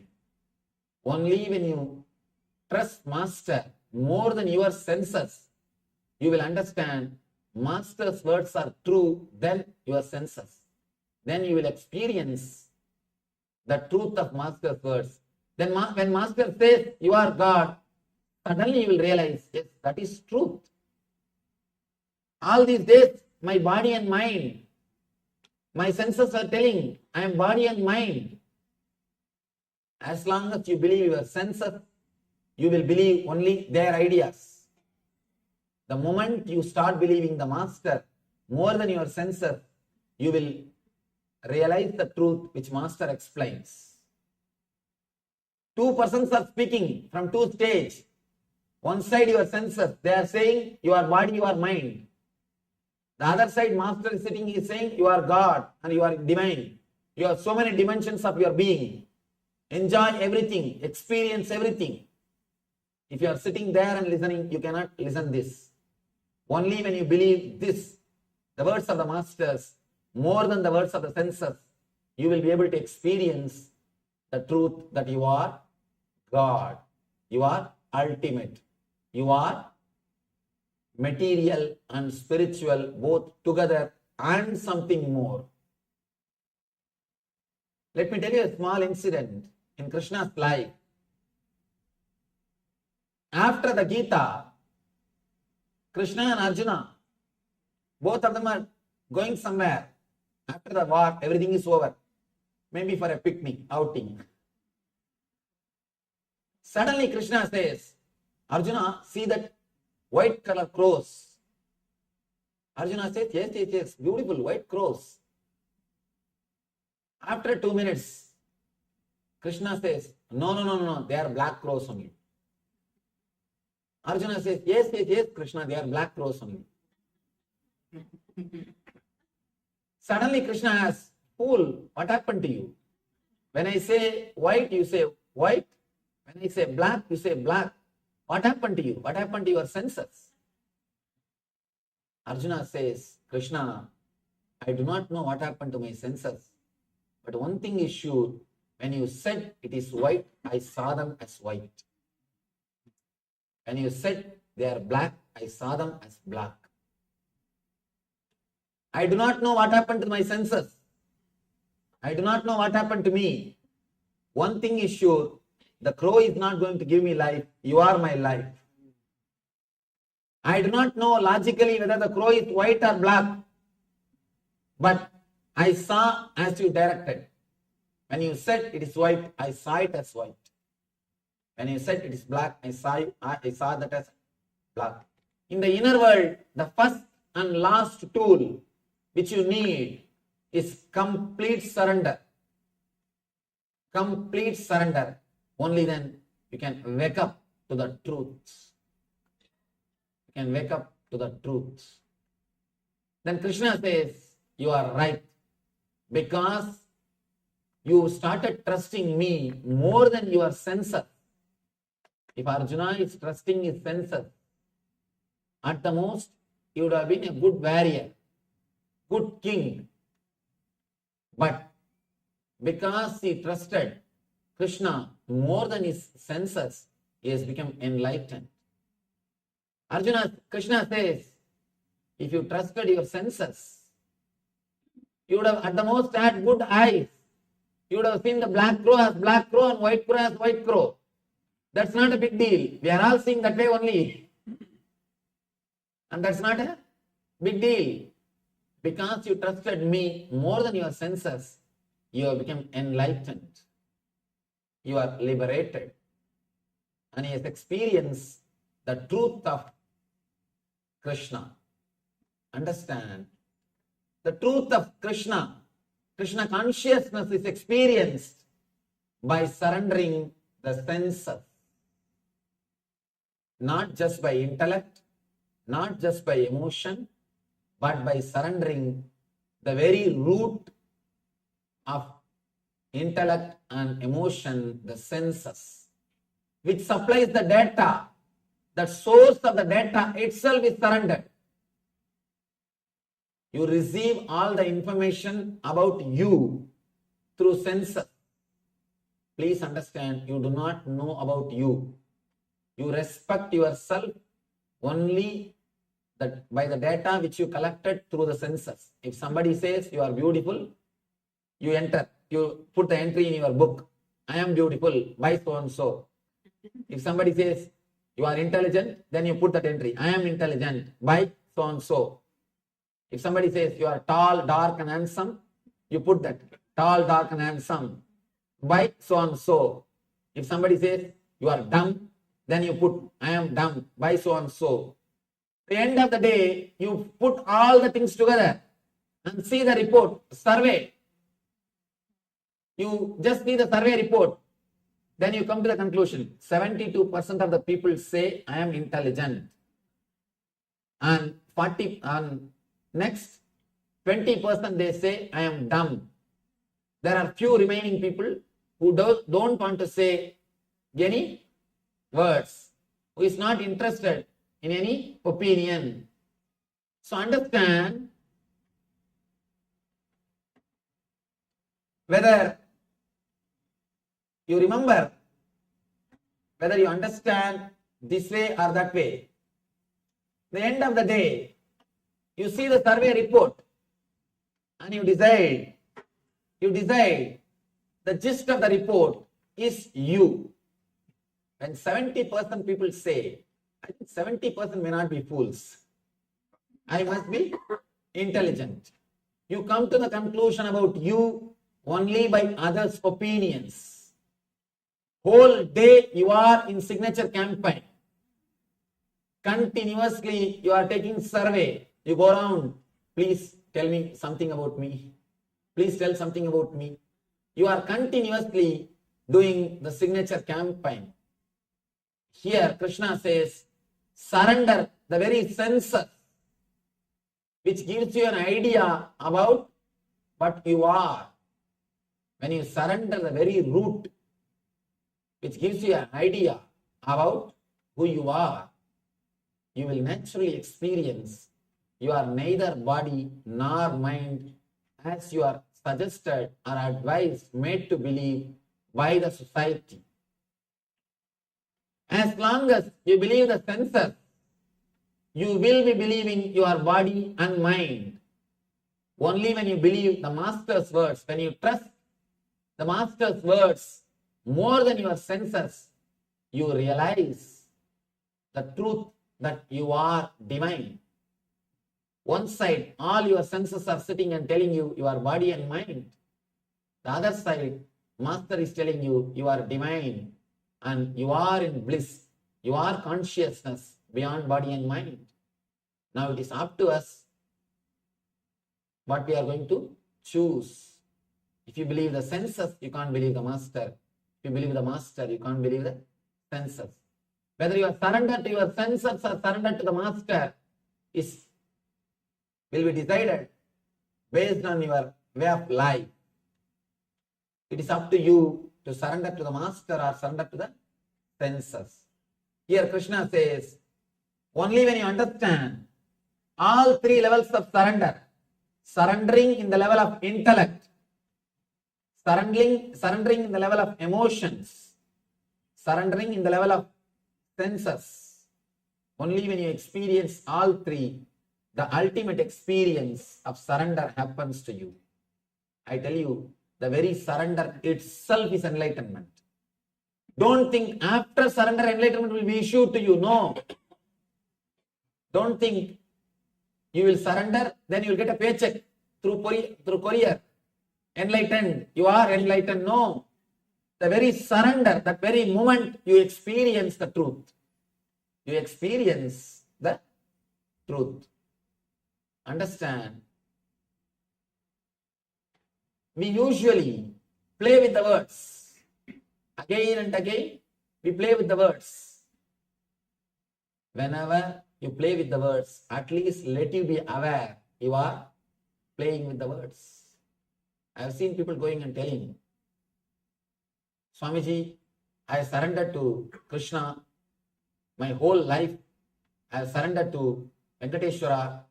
My whole life, I surrendered to Shiva. Please bless me that my life should be happy. Understand, if you are really surrendered, you will never even ask that my life should be happy. And people come and ask me, I surrendered to Venkateshwara. I surrendered to Krishna. Should I do meditation camp, Swamiji? Please be very clear. If you are really surrendered, you don't need meditation camp. But as long as you have doubt, should I do the meditation camp or not, you need. If you have the idea that should I do or not, be very clear, surrender has not still happened. The moment you surrender, you disappear. There is a beautiful verse in Tamil. Let me explain the idea, then I will quote the verse. When you surrender I and mind to the divine, when you give I and mind to the existence, the Parashakti existence, he gives his I and mind to you. Both bank accounts merge, becomes one and the same, it becomes joint account. You have nothing to lose. Ordinarily, as long as you think the body and mind and being is yours, Sariram Rogamayam, Manam Sogamayam. Sariram Rogamayam, body is filled with diseases. Manas Sogamayam, mind is continuously depressed. What we have to surrender? Nothing except the body filled with disease and the mind filled with depression. When you drop that two at the feet of the divine, he gives his body and his mind. Sariram Devamayam, Mana Sukamayam, and Atma Anandamayam. You get the third thing, Atma Anandamayam, free offer. When you offer the body and mind of yours, Sariram Rogamayam, Manas Sogamayam, he gives you Sariram Devamayam, Manas Sukamayam, Atma Anandamayam. And there's a beautiful verse. Ramana Maharshi, he sings about the Arunachala. Tandadu Yendanai Kondadu Undanai Sadurar Yargolo Arunachala. The translation is, I gave me to you, but got you as in return. Who is more intelligent? Who is more intelligent? Understand, in surrender, you have nothing to lose, you have everything to gain. Surrender is not like giving up something. I am not saying give up all your properties. No. Give up all whatever you have. No. Nothing is necessary. Keep everything with you. And just don't internalize them in your system. Just take care. You are not internalizing you. Only one thing. Don't judge you based on your properties. You are far more higher than what you think you are. Do not judge yourself based on your bank balance. Do not judge yourself based on your relationships. Do not judge yourself based on the name and fame. Do not judge yourself based on your friends. You are far more higher than all these things put together. As long as you are judging yourself based on all these things, you will be internalizing all these things in your being. All these things will be a major points. All these things will be the center of your life. All these things will be pulling and pushing you. You will not have you for your being. As long as these are the factors of your life, as long as these are the centers of your life, your bank balance, your relationship, your name and fame, be very clear, your life will be pulled and pushed by all these things. You are something far more higher than all these things put together. The whole thing, you need to understand, just do not internalize all these things in your being. Understand, you are something beyond. The moment you wake up to the truth, you cannot be just divided.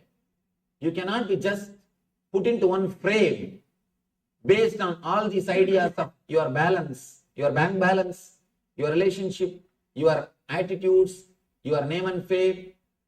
Only these few things cannot judge you. I am something far more higher than all these things. The moment you wake up to this truth, you are surrendered. One bubble started thinking, I am an individual. I should become a strong bubble.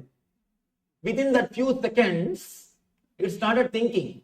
Not only started thinking, started collecting other small 2-3 bubbles. and started getting one big bubble. You are my wife, support. Another one big bubble. Hey, you are my son, support this side. You are my father, support this side.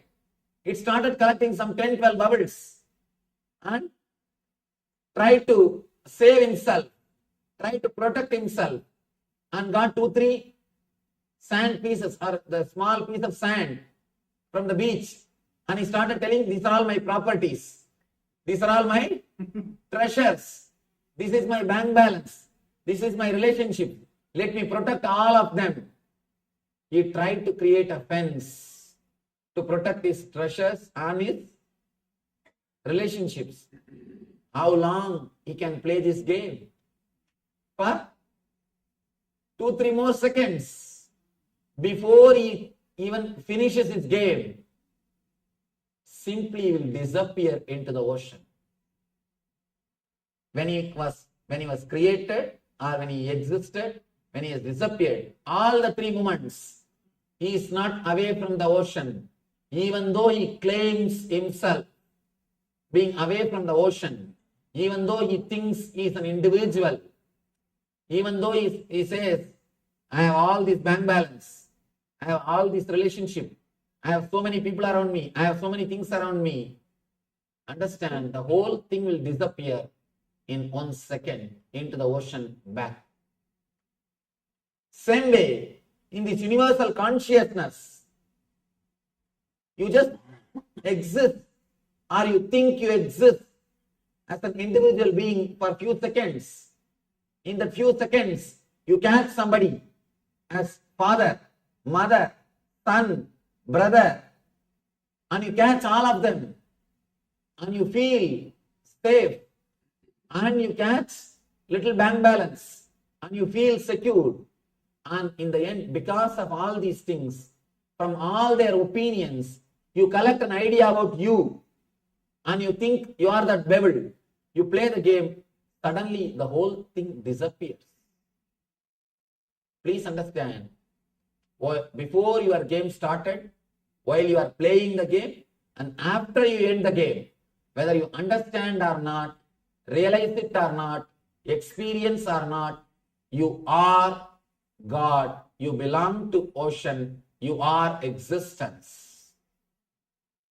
Even though you think you are an individual self, even though you play the game and you start legally registering, these 2 bubbles are married and these 2 square feet is my land. You go to registrar bubble who is sitting there for 2, 3 more years extra. And there's a big bubble. He claims, I am the ruler of this country. This area, anybody wants to register their land, they have to come to me. And among the bubbles, there is an understanding. You will not hit me directly. I will not hit you directly. You will not take away my bubble. I will not take away your bubble. You have some understanding. The whole drama goes on. Whole thing is going on. Suddenly in single shana, in 1 moment, the whole thing is back again into the ocean. When I say surrender, just wake up to the truth. You are in ocean. When you are born, when you think you are individual self, or after enlightenment, in all these 3 times, you are in the ocean. Just wake up to this truth. That is what I call surrender. Waking up to the ultimate truth is what I call surrender. Surrender the small ideas which you have about yourself and wake up to the reality of yourself. Then automatically what Krishna says as surrender will happen in your inner space, in your inner consciousness. Otherwise, we will be playing with the word surrender. We can use big words. We always use big words when we define ourselves. When we define ourselves. But we don't even understand that we are beyond all this description.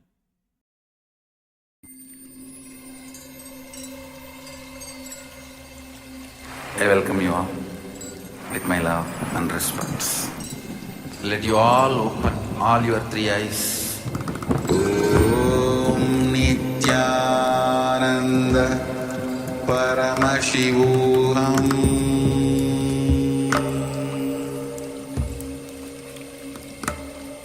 Om Nityananda Paramashivoham.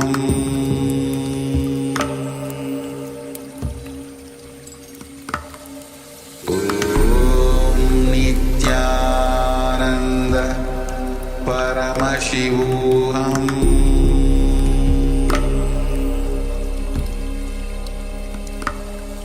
Om Nityananda Paramashivoham. Om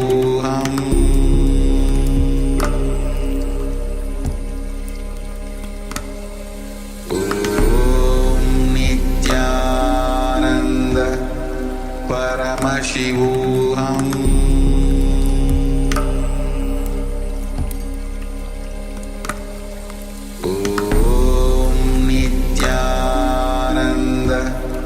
Paramashivoham.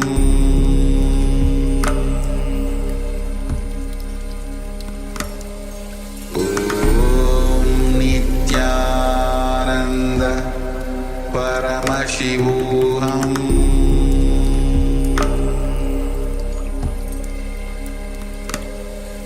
Om Nityananda Paramashivoham. Paramashivoham.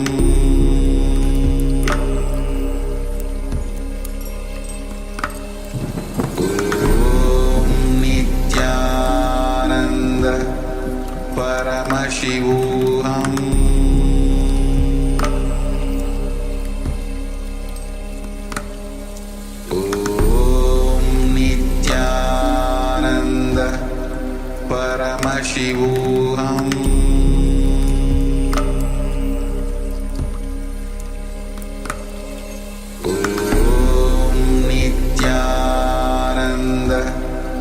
Paramashivoham.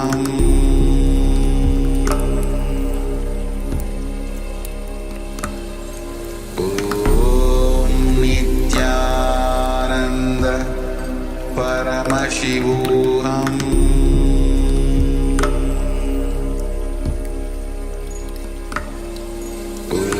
Om Nityananda Paramashivoham.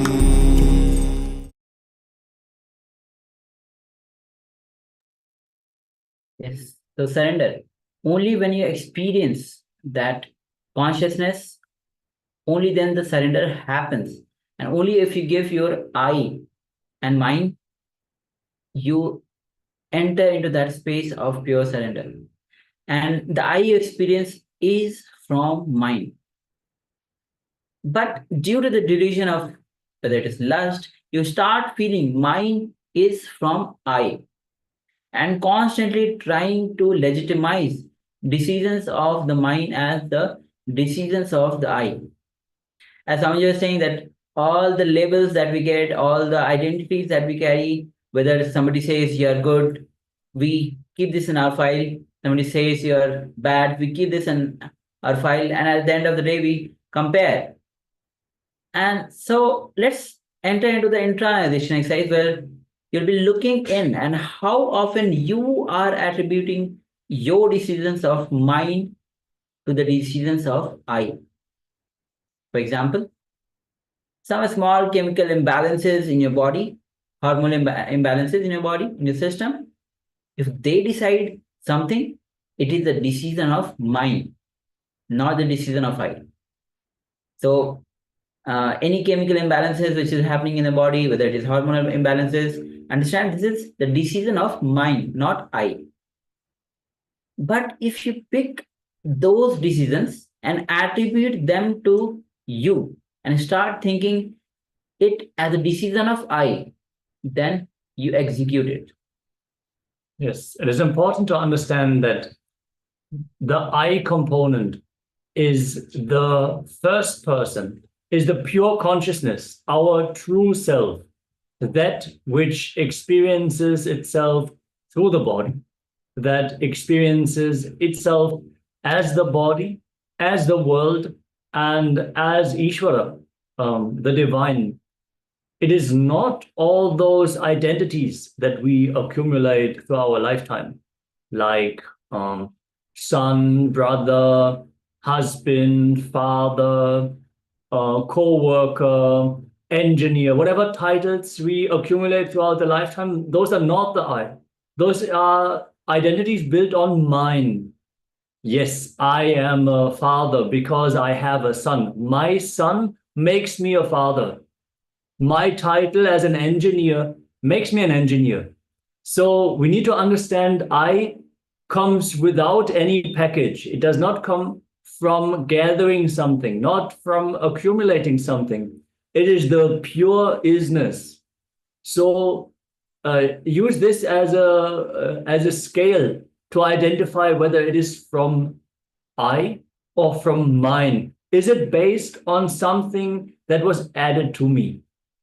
So the chemical imbalances, they come from the physical body. The physical body was added to us. When we were born, we were so small. Only over time we started growing. Things started being added to us. So it is not our original state. We need to understand that the chemical imbalances, even the hormones, as a small child, we did not experience lust because those hormones were not yet produced in our system. We did not yet have that brain that could perceive the world in that way. Only later, during puberty, this way of perceiving reality even opened up to us because it was added to us. It was added to the body.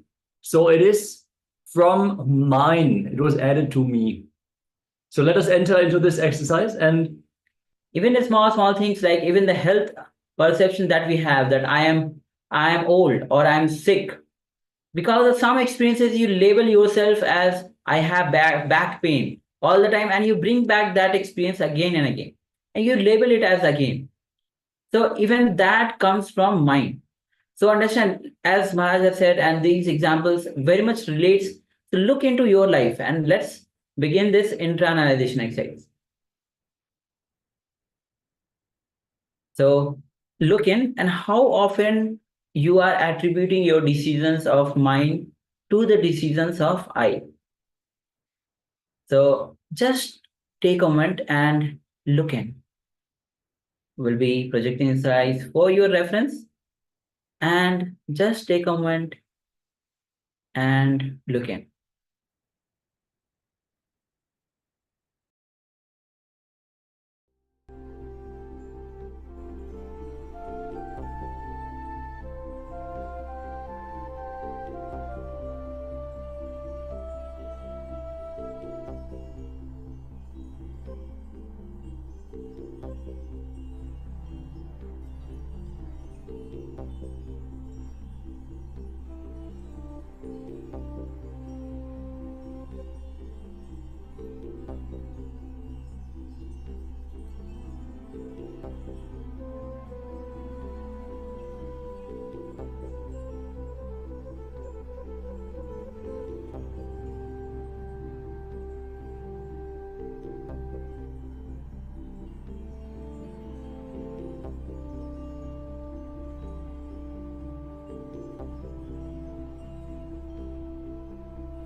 Yes.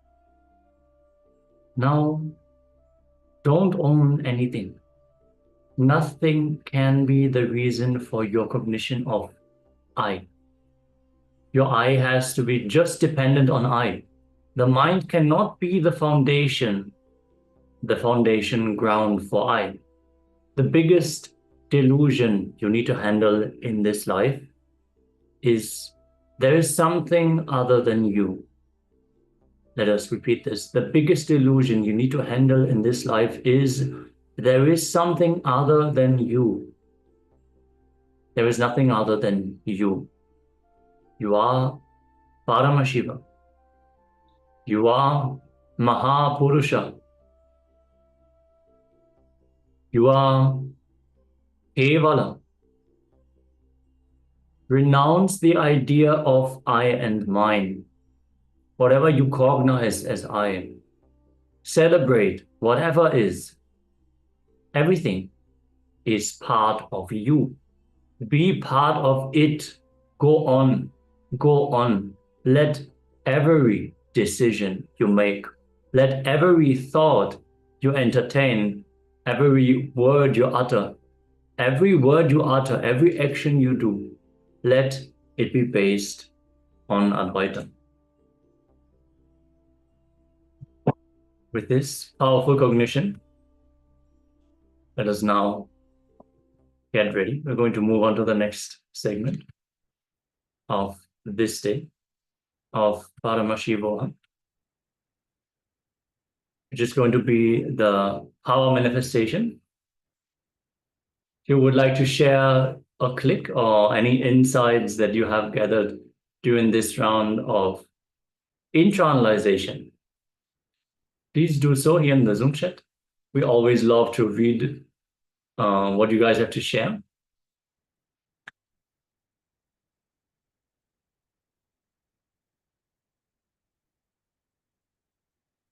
And yes, we're going to move to the next round of Mahima, increasing in size. So this power, as we have already explored, has various different variations, levels, so to say. They are not actual levels, but they are alternative ways how this power can express. So let us all get ready. We're going to enter into round number 5 of this power, increasing the size of an object through a look and through the distance. So we're going to keep an object away from ourselves, and just by the look, we're going to change the size of the object. Yes, so let's get ready to enter into this power manifestation as we have been doing today, doing the power of Mahima, where you can increase the power of the size of the object. So sit with your head, neck, spine in a straight line and visualize Swamiji in your inner space and connect with him, the sweetest form that you cherish. Only when you connect with Swamiji, with the incarnation of Paramashiva himself,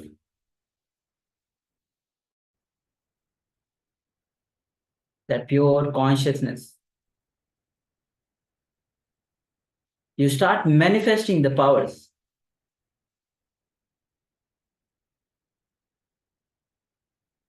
So connect with Swamiji and start to unclutch from every single thought.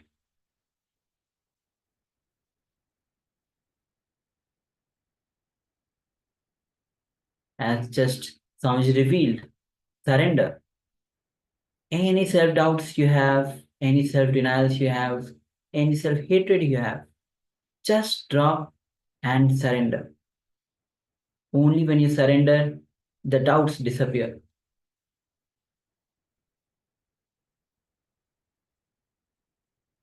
With deep trust, when you surrender, you enter into the space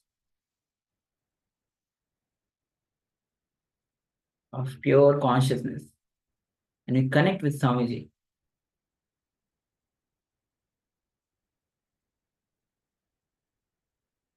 Forget your identities. Forget all the labels that you have gathered. Forget all the labels others have given you. Just move to your center.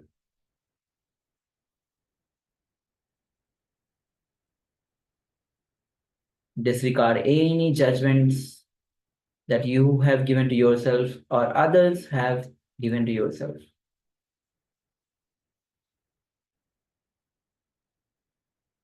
Unclutch. Go on unclutching.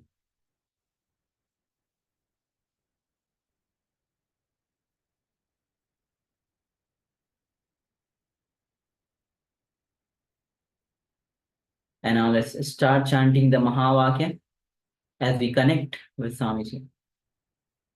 Om Nityananda Paramashivoham. Om Nityananda Paramashivoham. Om Nityananda Paramashivoham. So this deep feeling connection with Bhagavan, let's enter into the power manifestation. Hope all of you have taken the initial measurement of the size of the object. And just through the look, increase the size of the object. Let's begin this manifestation.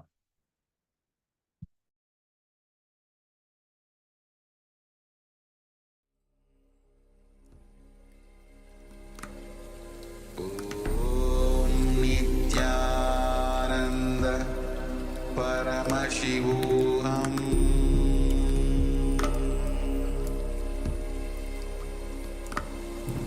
Om Nityananda Paramashivoham.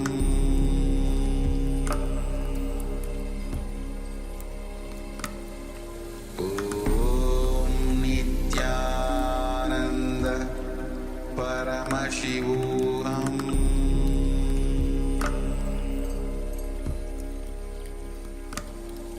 Om Nityananda Paramashivoham.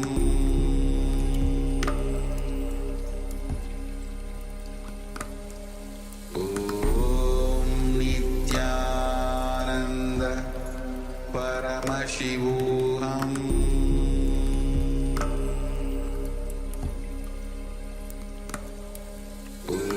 Om Nityananda Paramashivoham.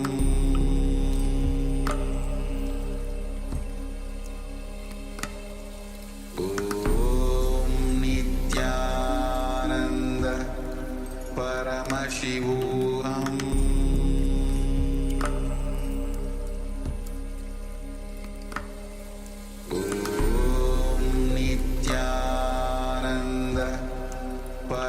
Paramashivoham.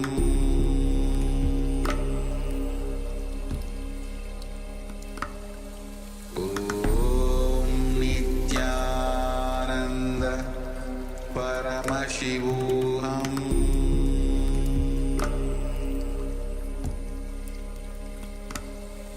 Om Nityananda Paramashivoham.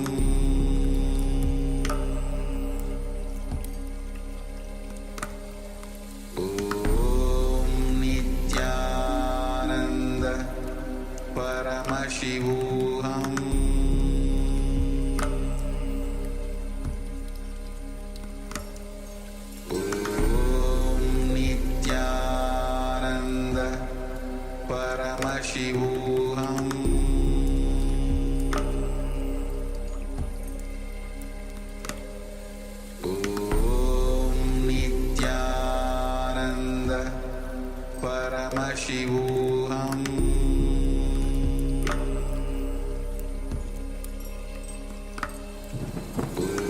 Om Nityananda Paramashivoham.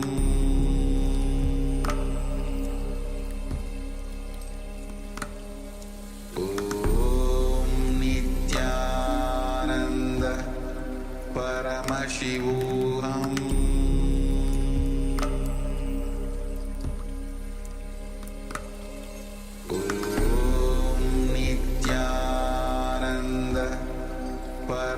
Paramashivoham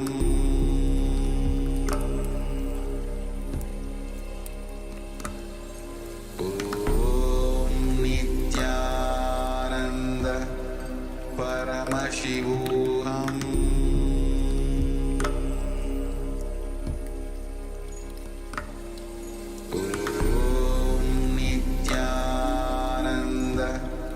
Paramashivoham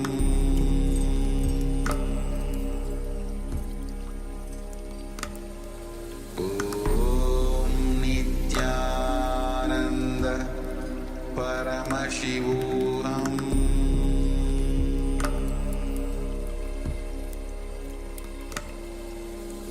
Om Nityananda Paramashivoham Paramashivoham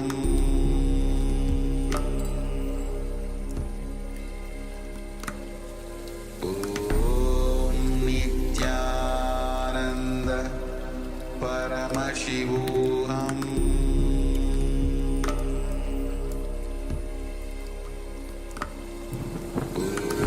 Om Nityananda Paramashivoham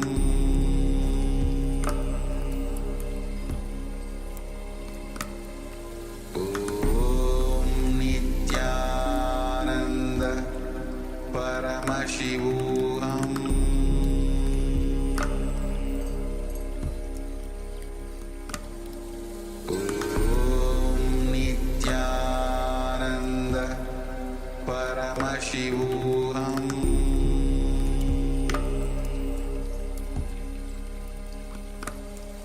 Om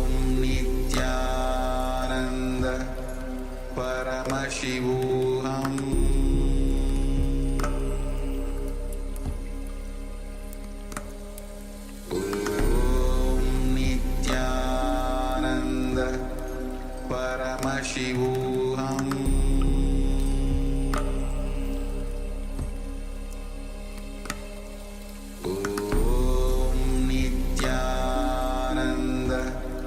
Paramashivoham Om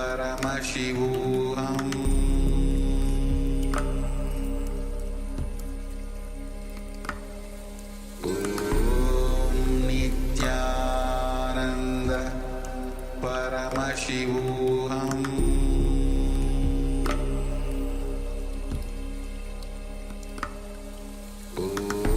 Om Nityananda Paramashivoham Paramashivoham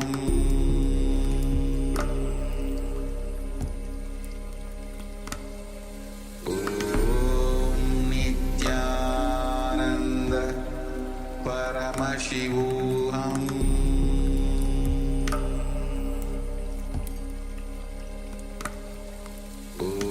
Om Nityananda Paramashivoham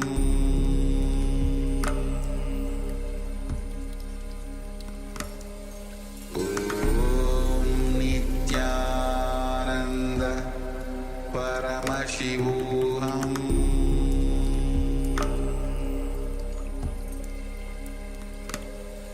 Om Nityananda Paramashivoham Om Nityananda Paramashivoham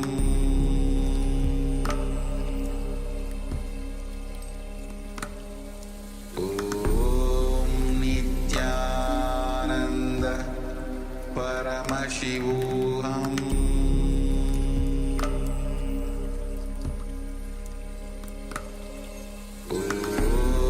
Nityananda Paramashivoham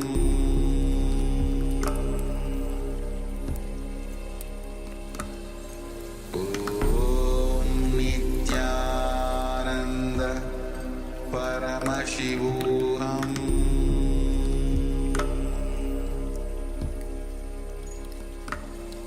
Om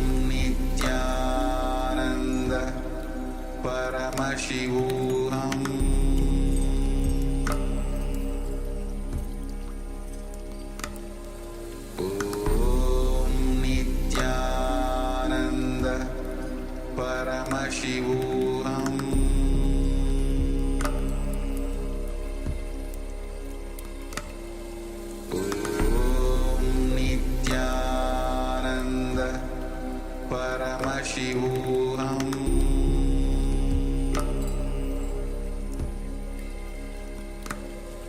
Om Nityananda Paramashivoham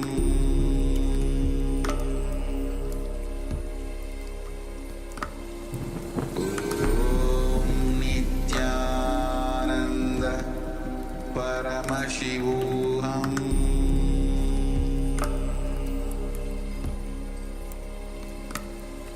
Om Nityananda Paramashivoham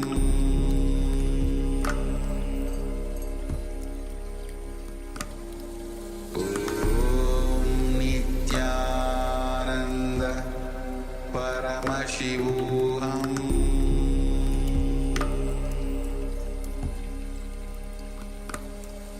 Om Nityananda Paramashivoham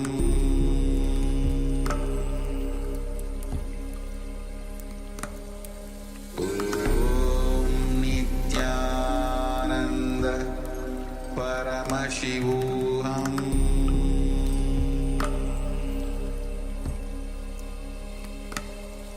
Om Nityananda Paramashivoham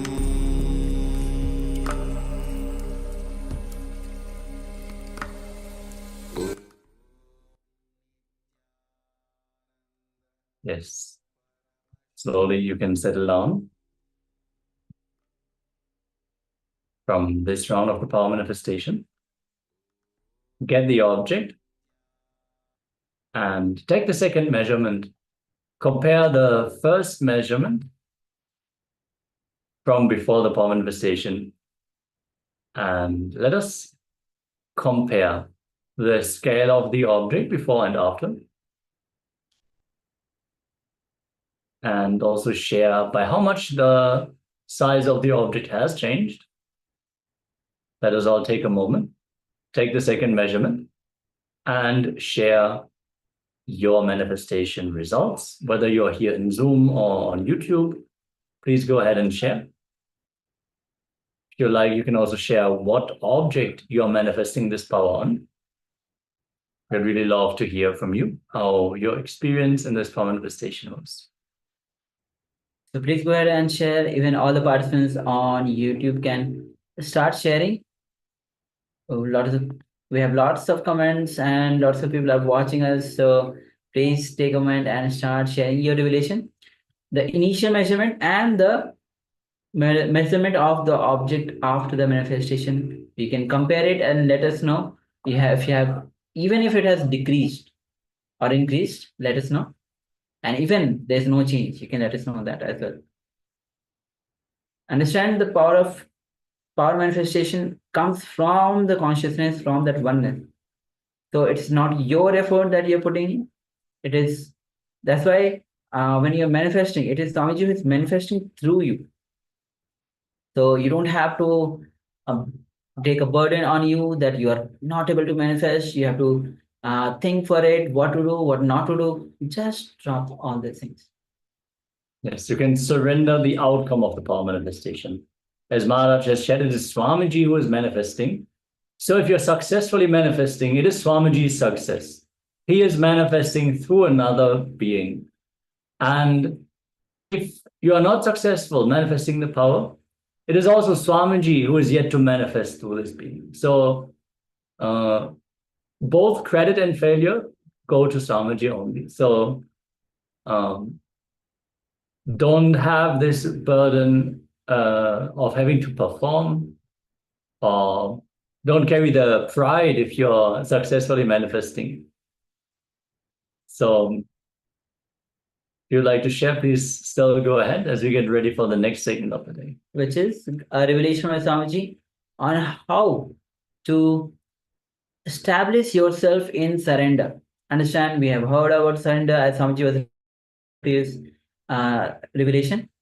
But how to establish yourself in the surrender? Each one of us now know that only through surrender we enter into the space of oneness. So let's hear directly from Bhagavan himself as he guides us through how to establish yourself in surrender.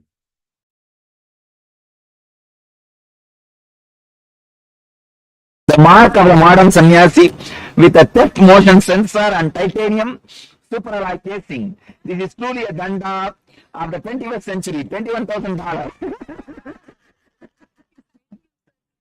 Where is he? Oh God. Royal staff. Gold plating, rubies and emeralds, platinum head, the best way to show off your wealth and status. Sannyasi shop is not responsible for the absence of wealth and status after purchase. $400,000. Security. No sannyasi should sleep unguarded with altitudes worth many thousands of dollars. Check out our new security system, motion sensor, sound alarm, and many more gadgets to ensure your profession safely. $20,000. Antique king. Leather wrapping, ivory studs, the luxury danda that beats any other. $30,000. The rich fulfilling danda is equipped with a mini drinks cooler, lighter facilities, cigarette storage, and much more. $40,000. That's SkyMall books and the effect of engram of that. In the flight, there is a SkyMall magazine. Healing danda. As its base, it conceals a medicine chest and an aromatherapy generator to heal any illness. $30,000. Oh God, that's all. Wow, behind us lot. Devasta soup. And that says, I hate sannyasis. Two famous sannyasi for your liking. Want to go to a friend's party without looking like an idiot. The Devasta soup is an answer. Raw natural city. Dweller suit with secret compartments for gandas, candles, and other incriminating items. The Himalaya suit. The Himalaya suit code for you. Our new Himalaya suit. 3 layers of thermal synthetic wool, interpressed with electric heaters, and layers of vacuum pack. Warning, we are above 20 degrees Celsius, minus 20 degrees Celsius, and risk of dying of heat.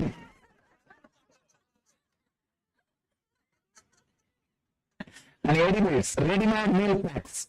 The only solution to starvation, ready-made meal packs. Drop a sachet into the kamandalu, then bring to boil. Oh God! My recipe. And then bring to boil and serve. Available in 6 flavors. Cheese, garlic, balls in a hot sauce, double fried chips, McDonald's burger. Chili mushroom, Manchurian, Rambi Ramitsu. Ram, Buramitsu, and Kurkura Masa mixer. Especially made by brahmacharis. Tapas LSD. Wow. Probably with concentration, I want your friends to be amazed at your concentration skills. Take Tapas LSD. One dose can isolate you from the world and draw you into yourself. When you awake, your brains will be gapping in amazement. $10,000. Not to be used within 3 miles of a policeman. God, what creative this guy became. Huh? He's telling I'll take a printout and give. I can't give this. I said this is original on pencil. You gave it today. Create a good shop. It will be really nice.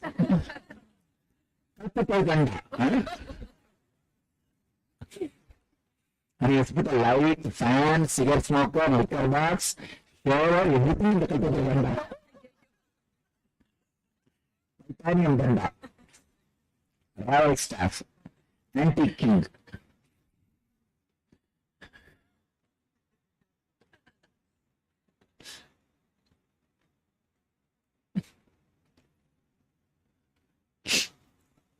Have it.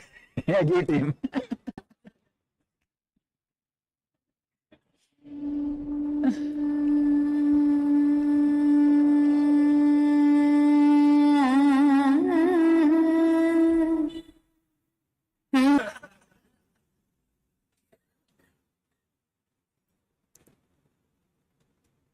Vivekananda was sitting one day in the banks of Ganga in Calcutta. One lady, old lady, got washed away in the water. She was shouting, "Save me, save me." Vivekananda said, he was sitting with the Swamis, Brahmacharis. Whoever jumps and saves her, whether you save or get washed, I'll give you enlightenment. 12 people jumped. And finally they saved the old lady. And all 12 came out. He gave sannyas to all 12 of them immediately in half an hour.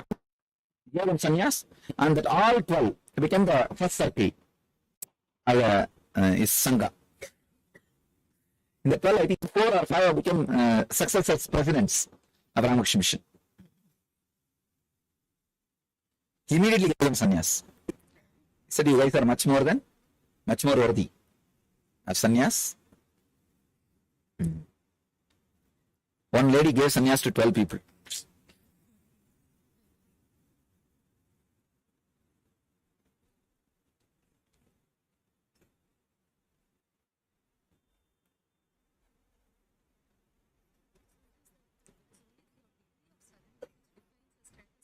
Nothing else.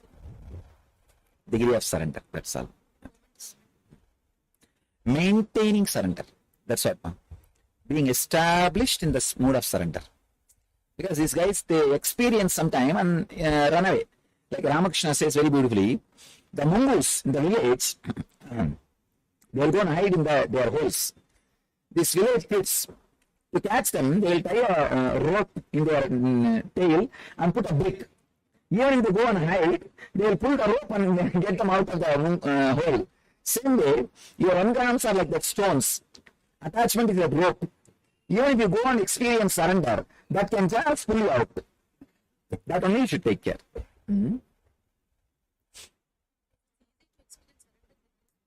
That's what I'm saying, no? No, not only that, even with me experiencing, if you are continuously experiencing, then no problem.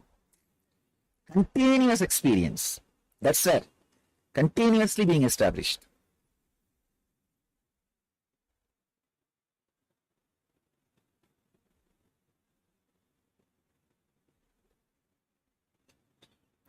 Without, you see, when you are not having surrender, suddenly you will start judging my movements.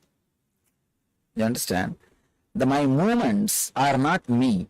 Even if I do not know, I do not show you, I am an incarnation. Understand? Sometimes I myself may act just like a normal man, just like normal, but when you measure with your logic, that actions overdone.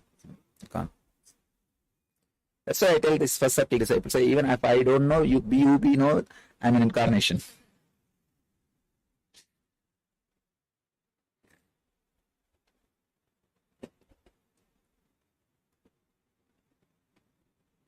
Do the scheduling.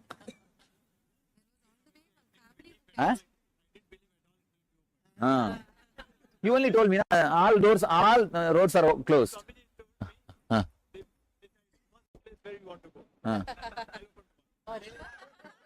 That's very what I said. Where you want to go, tell me, I'll open that tomorrow, immediately. Huh?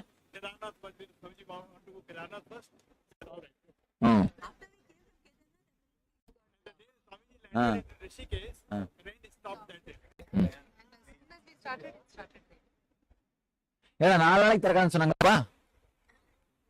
Yamunotri, Gangotri எல்லா ரூட்டும்.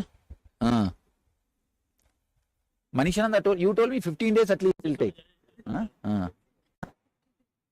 Even the first road, he said it will take 4 days. I said nothing doing, tomorrow it will open. You plan. You plan. I told tomorrow where you want to go. You just show me. Actually, I told him to bring the map. And he brought the map. I just put my hand. It's all open. Now you black. Now you book. Climate Guru Swamiji, no Guru in the world can. Actually, he showed me where the black age Swamiji, where it's all black and where you are supposed to go. I put my hand and it's all open. Now plan for it. All blacks are removed. Go over. Cannot be believed.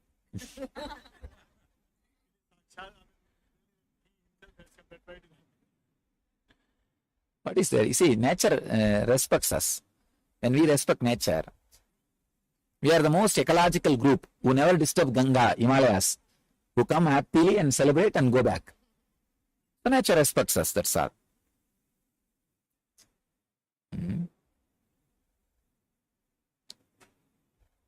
Ganga celebrates our presence. Himalaya celebrates our presence. He wants us here, Himaraja.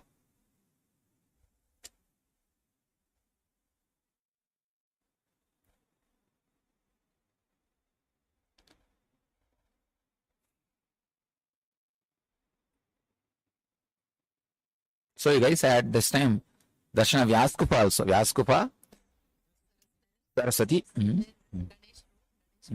Ganesh Kupa. Ganesh also wrote in Vyaskupa only. Then he stayed there, rested there. After the tiredness of writing, he just slept there itself. Because that Pandit told us from up the Vyas would talk and down Ganpati would No. He sat there only and wrote. He slept here. That's the story. That's why if you go into the cave and sit, you will feel, if you will hear the sound of an elephant roaring. When the elephant sleep, there will be mild sound. That sound will be heard. shocked.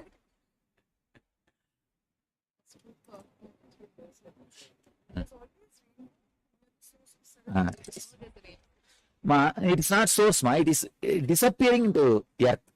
The source is from sky. When she landed, she disappeared into the earth with that force. Naturally, when the water comes, it makes a small dent in the. So it went so deep, and then after that, it hitting the stones below, it came back and started flowing. That U part is Saraswati. That out part is Ganga.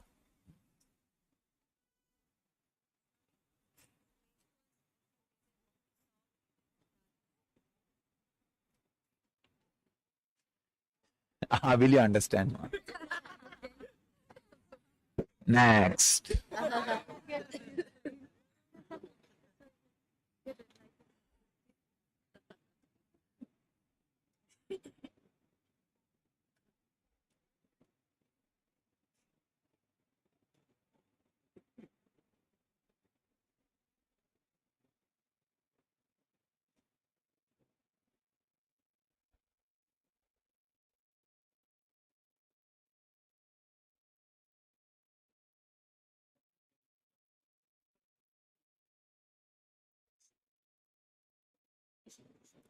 Trishul, I don't know much idea about it, but whatever they say seems to be believable, because that weight is standing but it is shaking. Really, I am surprised, because if it is installed strongly, it cannot shake, and if it is shaking, how long it can be standing? It is standing. At least last 10 years I have seen it standing. 1999 I have seen. And 1995 I have seen twice. So from 95, now 15 years. I don't know. That may not be true, but its standing is really surprising. And it is heavy. Heavy. That heavy, if it is installed nicely, it will not shake. If it is not installed, it will not stand. Is it not? And how technically they managed both, we don't know.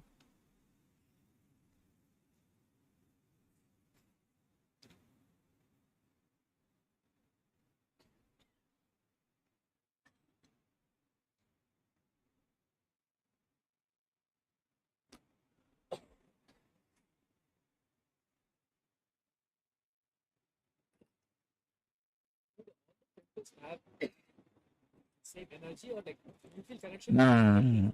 You see, it's like a master sleep. If they have left the body, then it will be energy. Otherwise, it's all just a place of worship. This is more a place of worship, not energy center. Place of worship. But even there, you can feel connected. It's not wrong because many people would have worshipped those thoughts have culminated and it's there.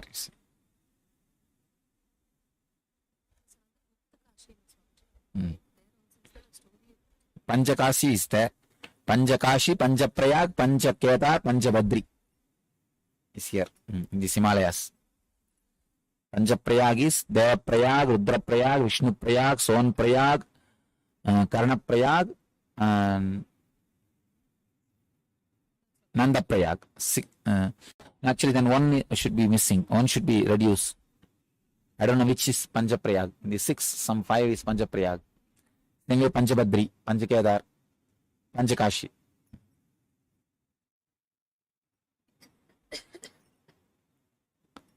In Himalayas alone. In all over India, 12 Jyotirlinga and 12 Prayagas are there.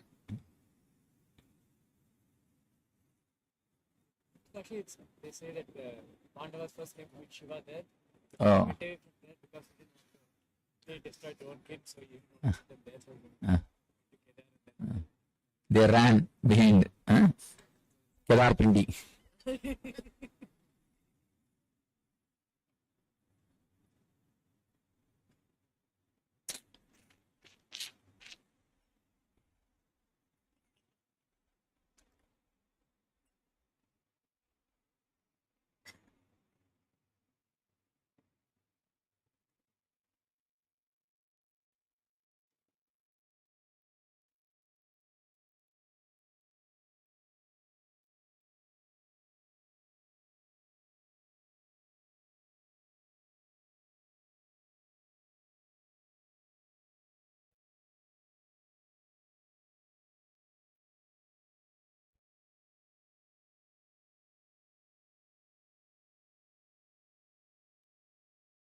Yes. Then where else it will be connected? No, whether I am in the physical body or not, whether you are in the physical body or not, connection is eternal.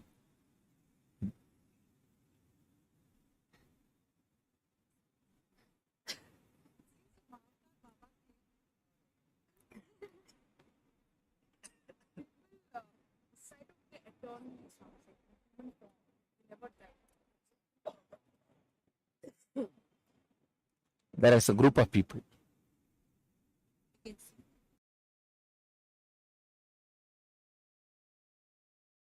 the way the master teaches the level disciples. And this is the way the disciples learn among themselves. The disciples learn among themselves. Third, this is the way the opposite ideology persons were made to understand the truths. Fourth, this is the only way the religious terrorism was avoided in Vedic tradition. We never won over the sword. We never waged war with the sword. It was all with the clear, friendly, convincing arguments. The non-violent strength of the Vedic tradition is built on spiritual debate. You will not find stories like this master took a sword and rode on the horse, went with the millions of people and killed the opposite king or the religious leader and converted that whole crowd into his religion. No. He goes with a palm leaf and with a deep peace, few shaved head disciples, sits with the opposite religious leader on and on and on for days. And I want you to know about one of the important spiritual debate happened in the Vedic tradition, which rewrote the history of Vedic tradition between Shankara and Mandana Mishra. That was the turning point of the Vedic tradition. Because Vedic tradition was slowly getting lost in rituals.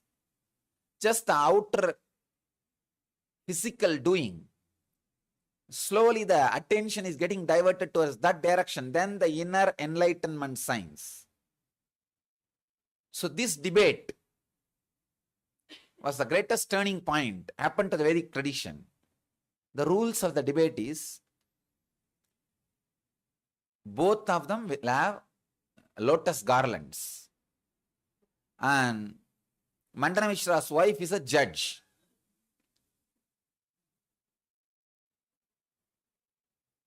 Whose garland withers away first is the loser. You may think, how can that be the decision point?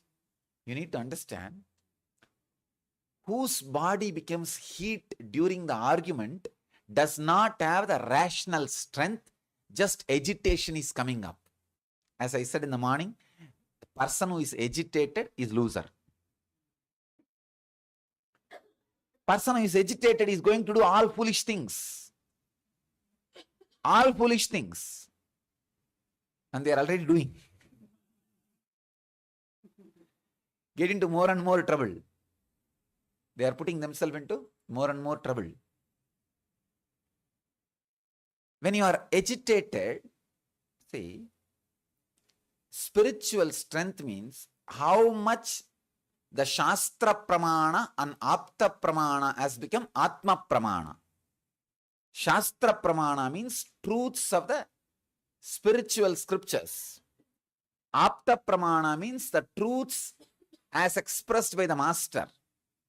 Atma Pramana means truths which has become experience of you. The Shastra Pramana, how it is expressed as Apta Pramana, should become Atma Pramana in you.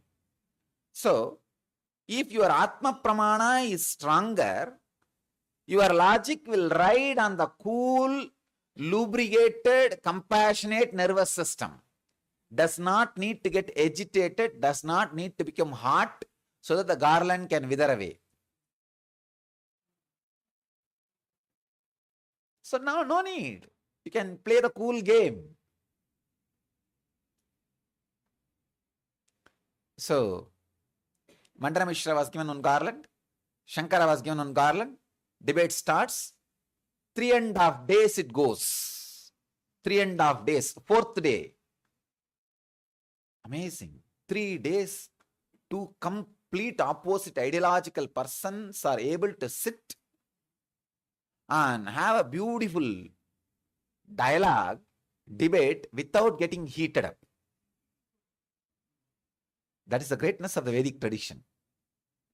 That's the greatness of Vedic tradition. It's like more like will I lead you to the deeper space or will you lead me to deeper space? That's all. Nothing else. So both of them decide, if you lead me deeper space then where I am, I'll become your disciple. If I lead you to the deeper space then where you are, you become my disciple. Let us enter into the deeper truths. Sahana vavatu, sahana ubunaktu. Means let both of us grow together. Let both of us educate ourselves together. Let both of us have friendliness till we complete this process. Even the Brahma Sutra, first sutra starts with Atato Brahma Jinyasat. Let us explore the existence, the Brahman. Very beautifully, the Apta Pramana, Shastra Pramana, which has become Apta Pramana, and how much it has become Atma Pramana. Here, both of them are leading each other into the deeper and deeper and deeper spaces, understandings. When you have no more space to lead the other person into understanding, you are agitated. You will now start using the perverted logic, the heat. Garland will wither away. After 3.5 days, evening, first time sweating was seen on Mandana Mishra's body. The heat has started coming up, means now all his other energy chakras are tired. Swadhisthana is emitting the heat. Now it has become survival. It is no more understanding. It is no more spiritual. Now he is agitated. He knows he doesn't have anymore. He can't lead the other person into the deeper spaces, deeper than where he is. So naturally, the irrational logic, perverted logic gets activated, and he tries to use different words, which is not his experience. So those words, which has not become part of him, creates heat, and garland slowly starts withering away. Saraswati, Ubay Bharati, says, stop now, you lost the game. Understand how beautiful the atmosphere would have been. Two great religious leaders. Understand, Mandana Mishra is not an ordinary guy. He is the top religious leader in Karmaganda. In those days, Hinduism is not like united as it is now. It's one of the huge branch.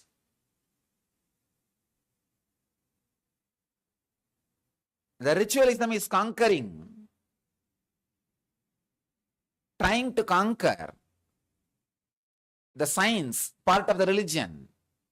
So it's a fight between socio-political rules and research and development science. The spiritual science and socio-political rules. Huge fight. But happening without even a flower, garland getting heated up. Can you understand? Such big decisions are made in such a loving atmosphere. It's almost like a life and death for few million people. It is getting made in a space where the garland, the lotus flower, is not getting withered away. No sword, no blood, not even using the hand to beat. Just simple intelligence. And then Mandana Mishra not only realizes, he surrenders completely. He surrenders completely and says, here I am, your disciple. I understand. You can lead me one step deeper than what I am. See, Mandana Mishra is not an ordinary, he is an highly integrated spiritual practitioner. I can say religious practitioner who has millions of disciples. Amazing strength, intelligence, integrity. But when he says, yes, this guy can lead me one step deeper than where I am. He can take me one step above than where I am. This is time. Let me surrender. Keeping the seeking alive. Understand? Keeping the seeking alive. Not getting frozen with the ideas is the truth, basic truth on which the debate should happen. Spiritual debate should happen. Keeping the seeking alive. Not getting frozen in our own ideas. Person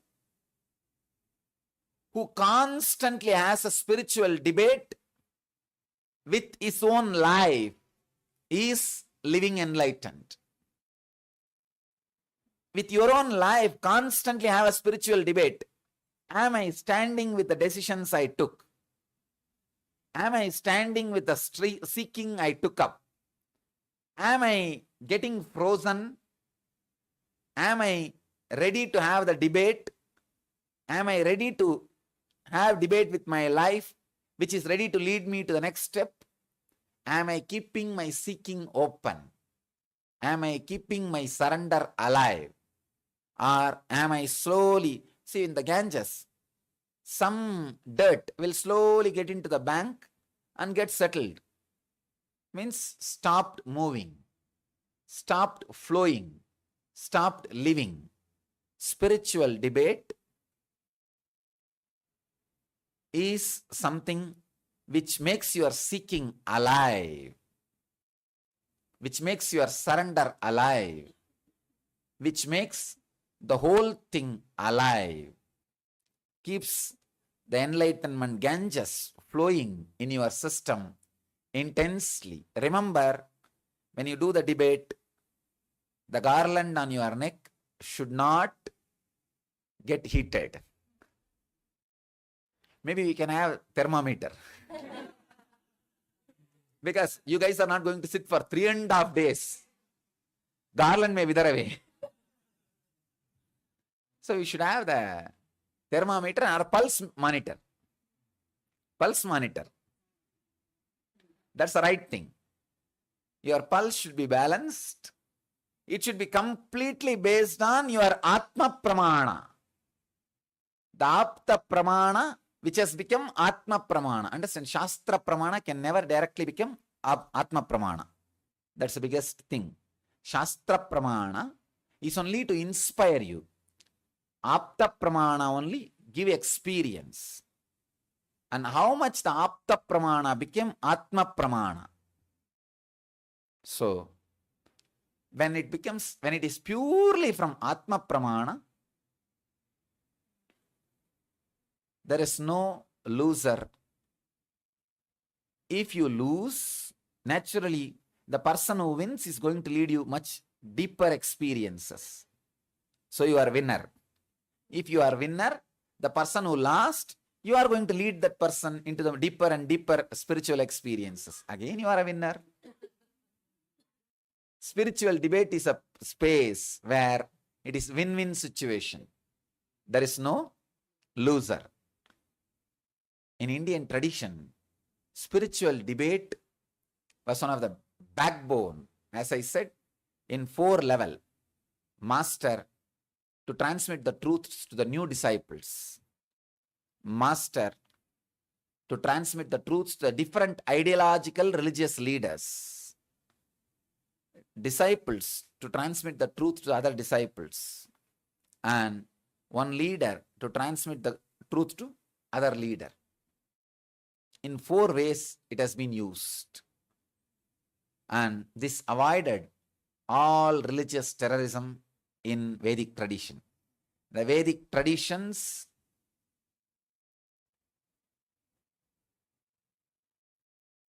extraordinary strength is spiritual debate.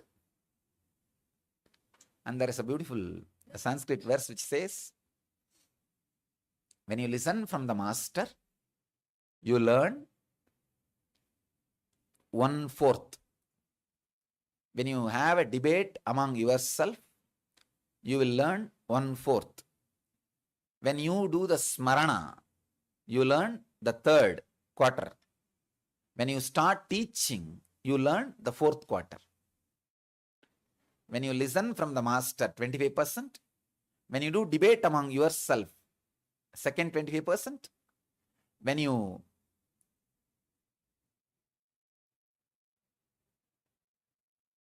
do the smarana, remembrance, means internal question answer. I can say kind of an internal debate. The 3rd 25%. When you start teaching, the 4th 25%. That is the way the truths are learned. So, you guys have heard. Now I'll lead you guys to the second 25%. We will have spiritual debates. This is the truth of spiritual debate in Indian tradition. I think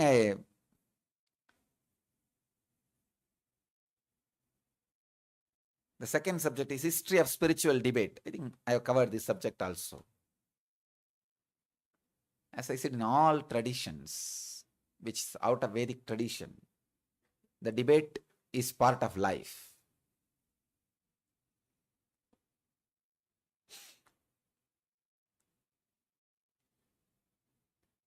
I can see very clearly how Mandana Mishra and Shankara would have had the debate, and how Shankara had debate with many of the Buddhists and conquered, and how many Buddhists like Nagarjuna had debate with Shankarites and conquered. You may think, then what is truth? Suddenly when Shankara represents, Advaita wins. When Nagarjuna represents, Shunyatva wins. Then which is reality? Which is truth? Understand, the person who's experienced is reality, not the ideas. Shankara was able to lead Buddhists one step deeper in Buddhism than where they are. So he won. Nagarjuna is able to lead Shankarites one step deeper into Advaita, where they are. So he wins.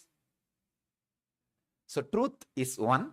Who is able to lead you one step deeper wins. So spiritual debate is more like a place where the person who can lead you one step further than where you are is identified and the help is taken.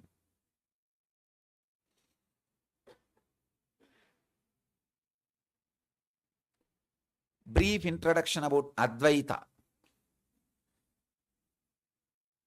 Advaita means non-dualism. Some of the translators translate this as a monism. No. Monism means egatva. But Advaita means non-dualism. It is put in the negative form. It is not said one, no. No two, that's all. Advaita means non-dualism, where the truth is beyond two. There is no two, name or form, anything, time or space, which makes you experience two things, does not exist. Seen and the seer, if there is two, it is lie. Known and the knower, if there is a two, it's a lie. Experience and the experiencer, if there is two, it is a lie. So merging the experiencer and experience into experiencing, merging the seer and seen into seeing, knower and the known into knowing, is Advaita. Beyond two. You can't call it one. Beyond two. I can say the truth which leads you beyond two is called Advaita Tattva. And the experience beyond two is Advaita Anubhava. The master who leads you beyond the two is Advaita Acharya. Dvaita.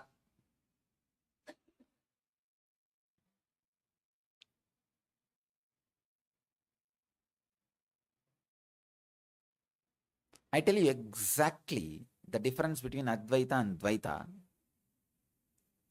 When you experience the Advaita Anubhava from the Advaita Acharya and settle with that experience, your extraordinary gratitude will feel whatever is said and done, I cannot become equal to him. Till you leave the body, that one line of your bio-memory will say, I cannot become equal to him. So that one line is called Dvaita. That's all. When you leave the body, that one line will go away, then it is Advaita. That's all. Nothing else. Otherwise, Dvaita is, as experience, there is nothing separate. Gopikas realized they are Krishna. All great Advaitis, they realize it is they who is Bhagavan. It's not that Gopikas are great bhaktas, because of that they did not have Advaitic experience. No. All great bhaktas had the Advaitic experience. But when they are in the body, one line, how can I become equal to him? So internally, I know I am one, but I have to be at his feet. I have to relax at his feet. The overflowing gratitude and love, which completely makes you to feel the master as divine. So when that one line is retained, That same experience is called Dvaita. If without Advaitic experience, if you are having Dvaita, then it is incomplete.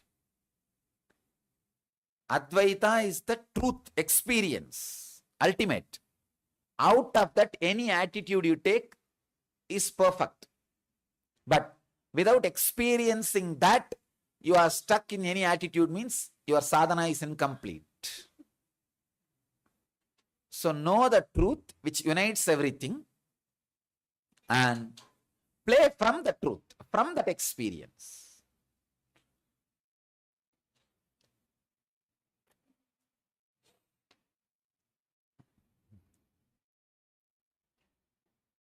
Visishtadvaita means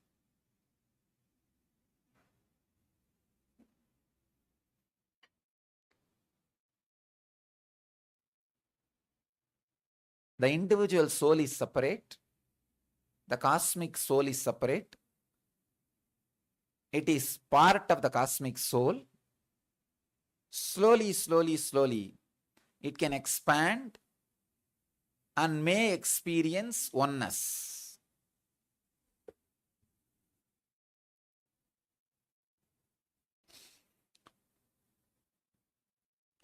One funny thing is, even in Visishtadvaita, there are millions of subsects.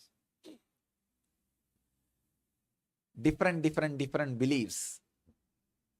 Like one group of Visishtadvaitis believe the individual soul, the cosmic soul, and the Maya, all three are eternal. Some believe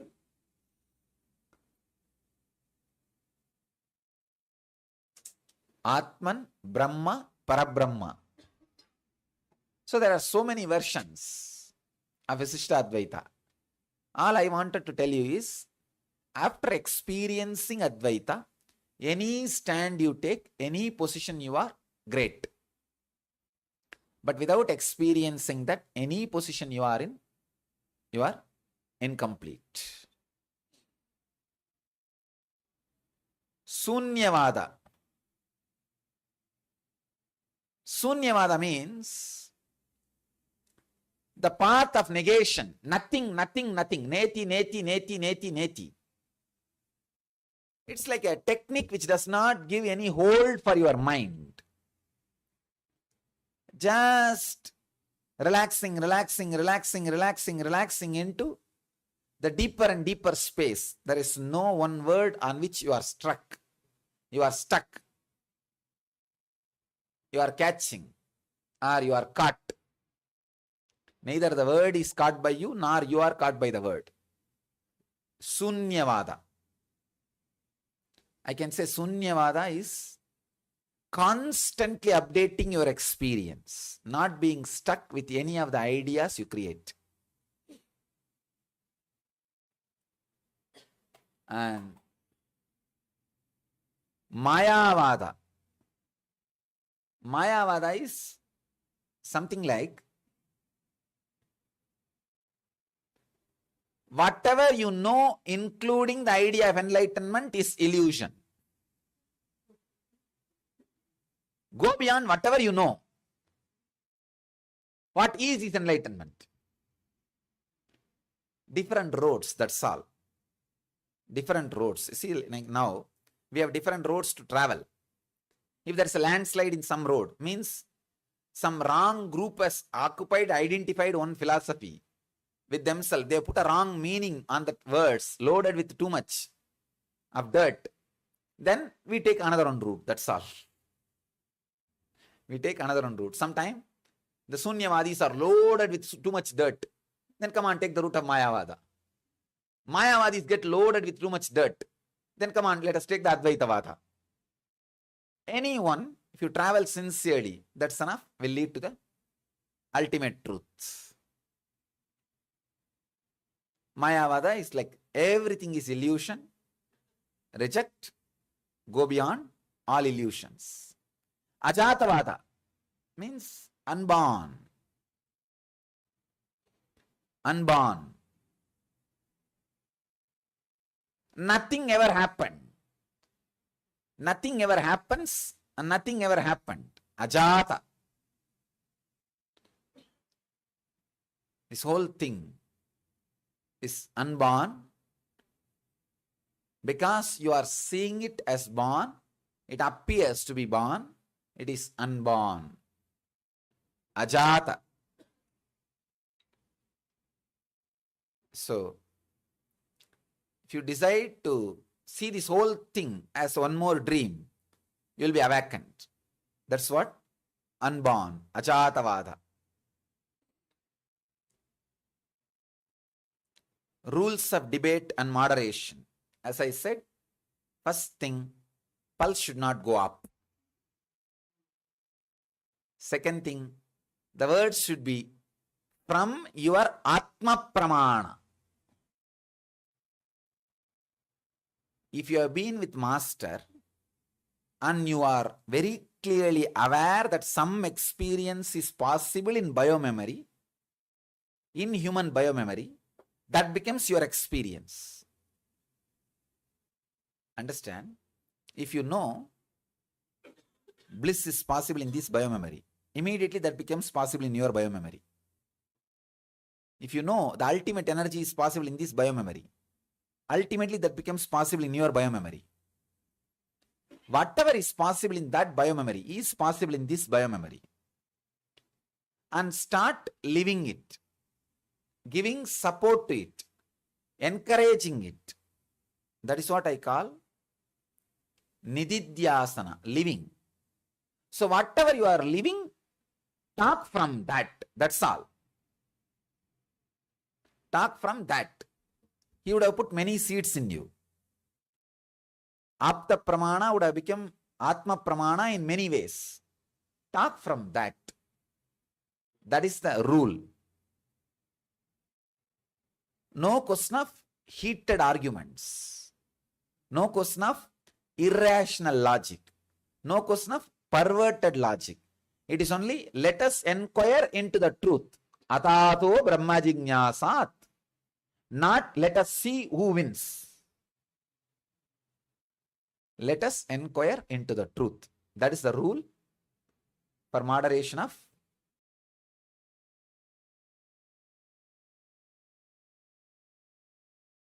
teach some unclutching. No, really? And that fellow will be struggling and he will become schizophrenia and suffer forever. Then at the end of the day, he will understand surrender is the right thing.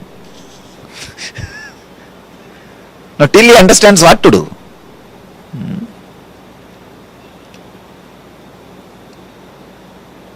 Unclutching and all will not directly lead you to enlightenment. You may think, no, I am in a different mood, I am talking. I am telling you the exact truth. Sometimes rarely I feel like telling the truth as it is, I am telling that's all. Really. Whenever any thought comes, just surrender it to the source. You see, the source is God. Nothing else can, nothing can come out other than the God. He is the source. So drop it to the source. Disregard and drop it to the source constantly. But unclutching, you will become more egoistic. You will think, I am doing big guy. I am a big guy. Drop yourself into the Ganga. If you are a big guy, then what else?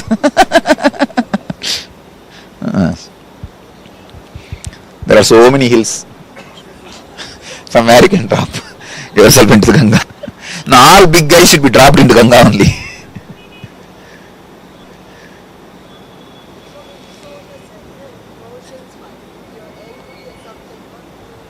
Just disrespect the anger. Disrespect the anger and surrender to Ganga. Surrender to that source.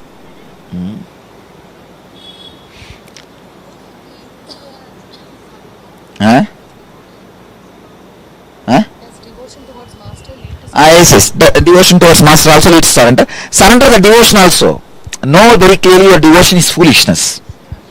Really, disrespect your devotion also. Disregard your devotion also. That is also foolishness. Arrogant. I have seen so many fellows showing devotion, fake, fake. And especially after this scandal, I know the value of the devotion. All talks, fellows have disappeared. Not only ordinary way, the dogs, when they run, they don't run normally. They do 1, 2 and bark and run. So I have seen all kinds of devotees running, not devotees actually, ex-devotees running, doing 1, 2, 3 and running. The dogs has the ability of vomiting.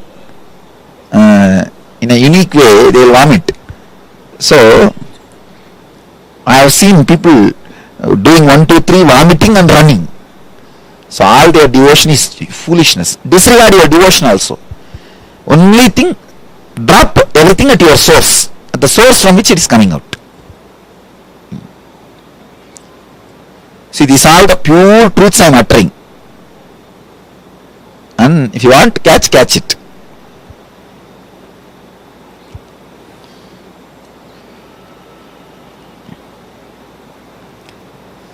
Sharada, whenever she goes to Varanasi, she will not initiate people. Whenever I go to Varanasi only, I tell all the truth and initiate people. All, whether that Kashi or Uttarakashi, I initiate people. So,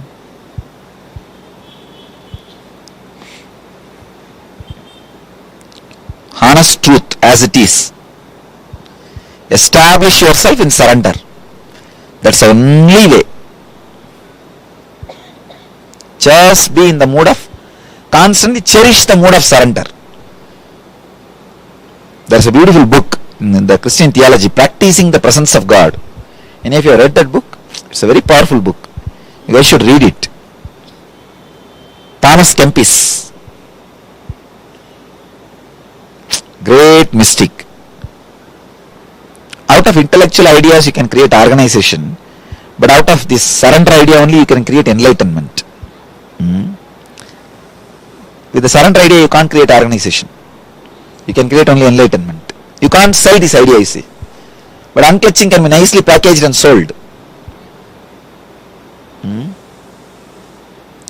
So I don't need to sell anything to you guys. Already you guys gave a lot of money to me.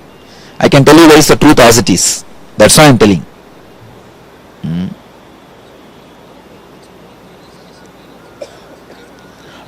That's what I'm saying. Spontaneous disappearance happens only when you have tremendous regard for surrender philosophy. See, the tremendous regard for surrender philosophy makes many of your non-mechanical parts of the brain alive and copes up your system for higher experiences. That is when the withering away of the will happens, not before that.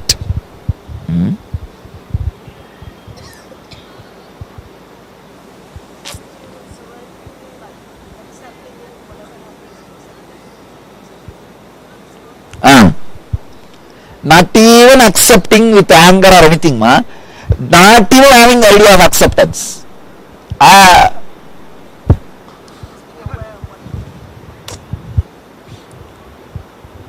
5 days before I got hurt in the hand.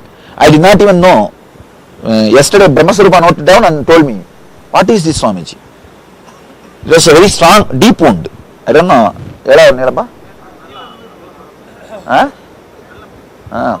I did not even know how it got, where it happened, nothing. I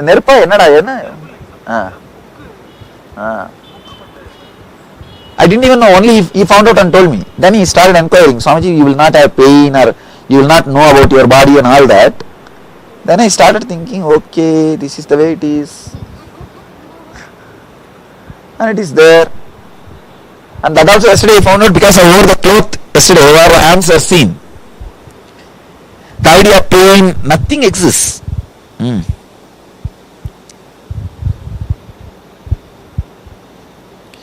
It's not that I am without awareness. I am with awareness only. I am moving, talking. And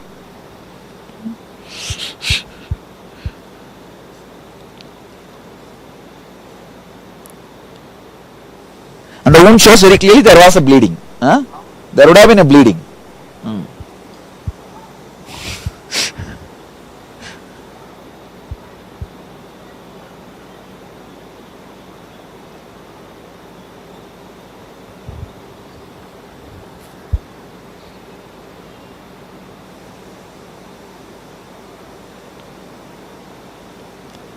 establish in the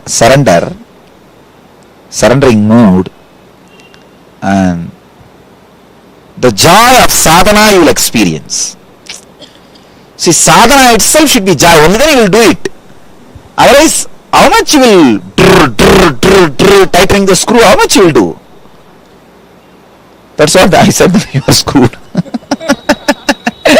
People are unhappy about it when I say the truth.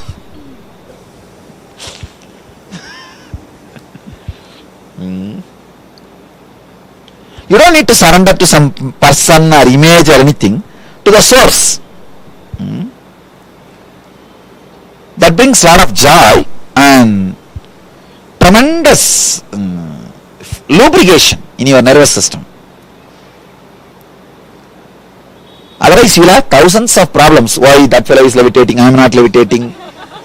Now, all this nonsense will be there. The sadhana people will create so much complication, and they will always get into trouble. I am afraid of these sadhakas, because they will create a lot of trouble, nuisance. Never ever have friendship with the people who do sadhana. No, really. No, they will create some problem for you. Either they will compare their sadhana with you, or they will compare your sadhana with them, and they will put you in mess. They will torture you. Be with people who are more loving, simple, joyful, playful, who are not bothered about the sadhana, foolish nonsense. No, really. Otherwise, all the fellows who are too much sadhana, no, they will put you in trouble. Go and talk to them 10 minutes, they will put you in depression. Either they will compare their sadhana with you, saying that, oh, I do this, you don't do anything, you are a fool, and you are with the wrong guru, and all this. Or they will see your sadhana, oh, you do this, I don't do anything, and they will raise your ego and put you in hell. In some way, they will put you in nonsense. Ramakrishna says very beautifully, the Sattvika Sadhaka will sit inside the mosquito curtain and do what he needs to do, will never talk about it to anybody else. See, the other day I was telling about you can talk about your experience. That is totally different. Talking about your sadhana is different. You understand? Talking about experience is what you feel, the joy overflowing, verbalizing it. That is different. And talking about your sadhana, I do this 1008 times, I count and I roll on the ground. Who cares whether you wash your butt or not? No, these fellows go on talking about it too. No, I do this sadhana, that sadhana, I do this kriya, that kriya, I blow this nose 20 times, that nose 20 times, and this mahamudra, that kriya.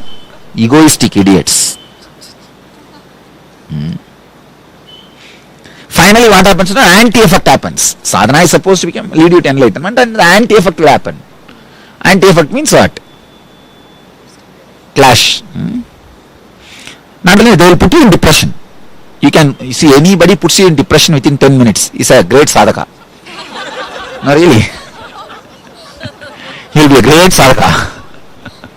Go and talk to them and find out in 10 minutes they will put you in depression. Nonsense. It is better to be with the people who dance in clubs, bars, and eat and drink and go and sleep in and do their life. They will be much better company than these so-called sadhakas who blow their nose 20 times, go around do something, some foolish things. Because at least these bar goers, they won't put you in depression. No, really. These guys will put you in depression.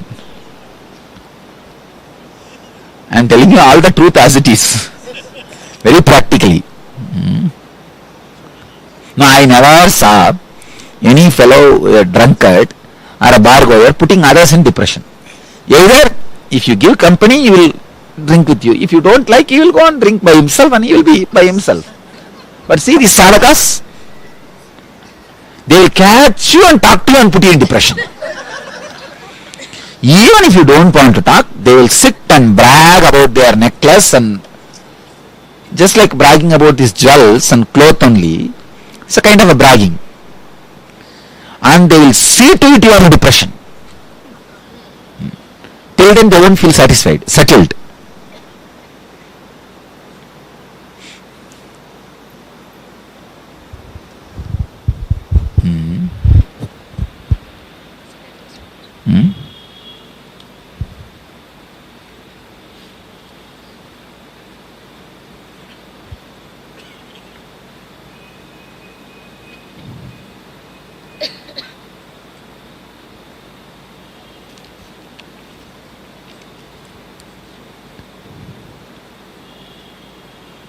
So even this mantra japa, you should not repeat with like a sadhana.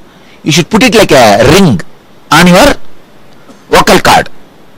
So where a sound is coming, air gets converted into words. Just you should place it like a ring, and you should feel like there is a ring. For example, if you get a mantra Shiva Shiva, something like that, Namah Shivaya or Namo Narayana, you should feel that mantra is there like a ring. Any air goes through, it goes through that ring. So any air comes out will have the faint smell of that ring, that mantra. Means again surrender only.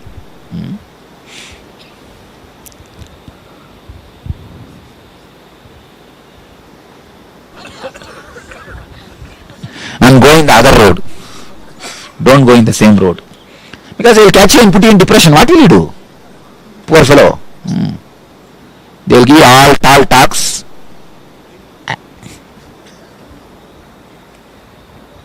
Even the surrendering, I don't even call it as a sadhana. It's like a joy of relaxation. Joy of restful awareness.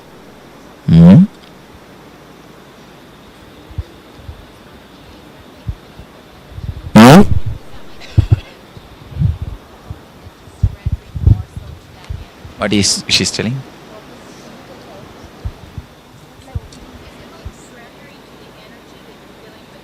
Yes, that's what. See, whatever you think, from where that all your idea, energy, intelligence, that I exist, all of you feel that I exist, na? From where you feel that, give it to that same thing. That's all. To that same space or place or whatever it is. See, there is something from which you feel I exist. I have to eat, I have to walk, I am standing, I am this body. You have that, na? So from which that comes out, give it to the same back. That's all. Something is responsible why you are able to see all this. Is it not? Something is responsible why you are able to hear all this. So give it back to that same. Even as a concept, you give it back to that same is enough. Because you can't do more than concept. You are a concept. So as a concept, you give it back to them, that's enough. You are nothing more than a concept. The big problem is few chaos created out of few junk. Different junks, when it becomes chaos. See, opposite that pigs sheds are there, you see. Near that 4 or 5 pigs are rolling on sea. In the daytime you should have seen. Tomorrow morning don't miss that. There's so much junk and 4 or 5 pigs are rolling around. Take photograph of that. Exactly that's what you. Put it in the website. No, really.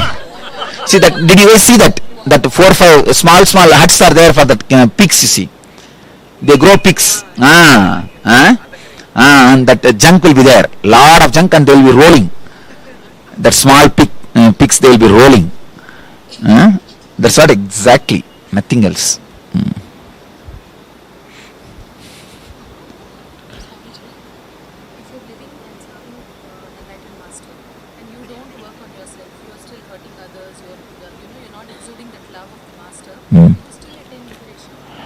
I think constantly surrounding your thought will exude the love. You will start exuding.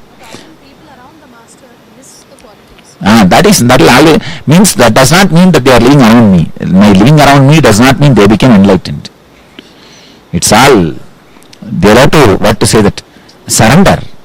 Without surrender, living around me is not physically living around me is not a too big thing. There are 200 dogs in Birji Ashram living with me. They are there more than 8 years and they are more senior to anybody. What to do?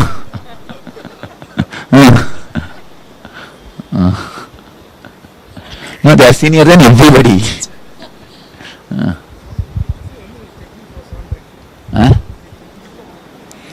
Again, you see, he's asking technique for surrendering. No. See, as I said, understand these 2 words. Anything comes up, idea, thought, disregard, disrespect, and put it to the source. Let it go to the source. I am not interested. That's enough. Don't ask more words, then you will create technique out of it.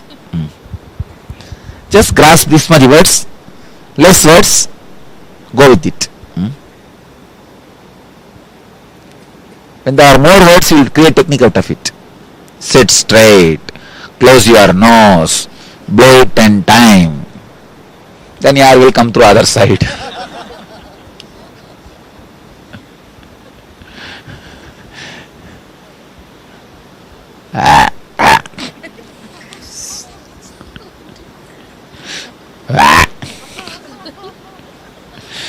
We can call Vavakriya.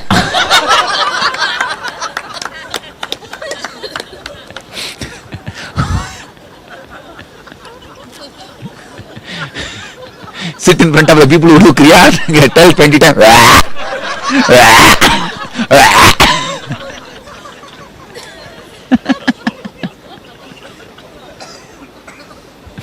This is our sadhana. Please stop. What are you doing? Kriya.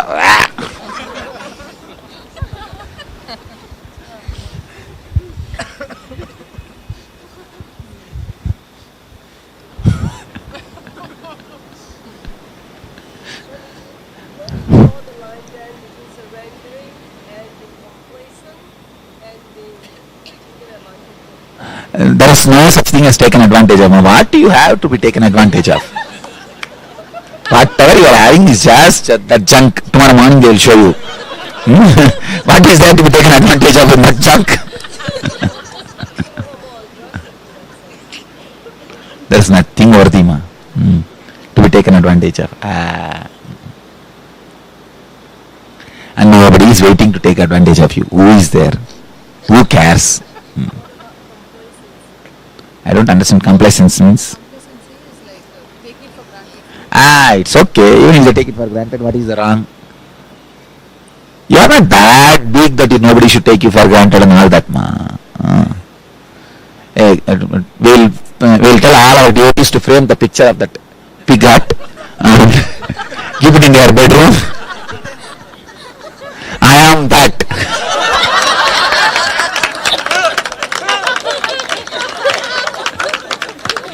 Put a board and remember that's all, nothing worth. Why do you think of yourself too much? See, only when you become nothing, your problems will become nothing. As long as you think you are a big guy, your problems will look big. What is there? I tell you, establishing in surrender will make your whole bio-memory sweet. If I tell about the results, then you will start thinking about results. That's another one problem.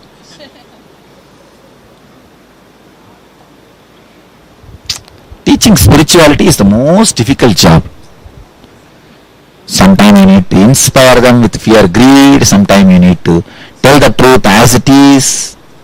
When you tell the truth as it is, nobody wants to practice. Leave it. Tell it with little fear and greed, they catch only the fear greed part. They don't leave it. Wah. Wah.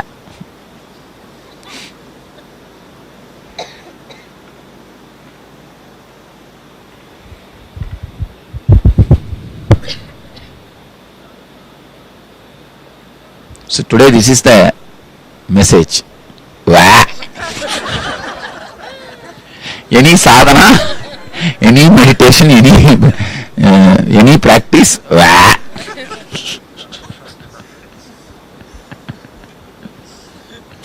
That is the initiation today.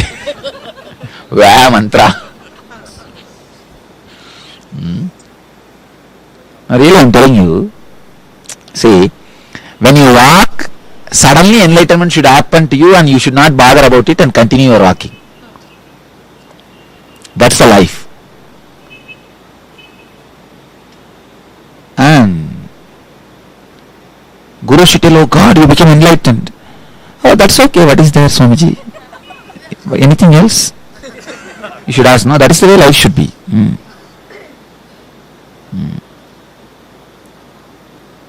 Okay, what next? But there is a beautiful story in the Upanishad. This Guru tells the disciple to take 4 cows and get into the forest and come back after it becomes 1,000 cows.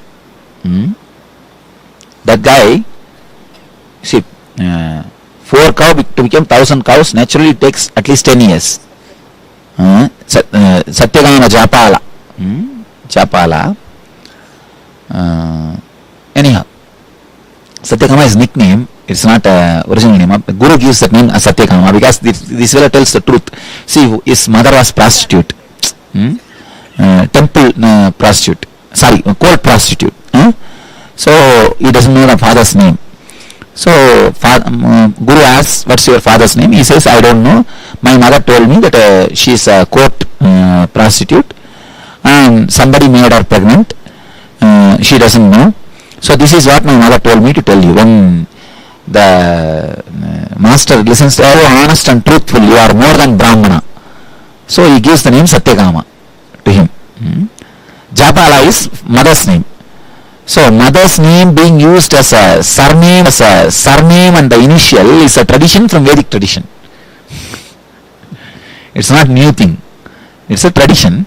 So mother's name is Japala. Then now I think Japali, it becomes Japala when this guy uses. That's a thing. Anyhow, this guy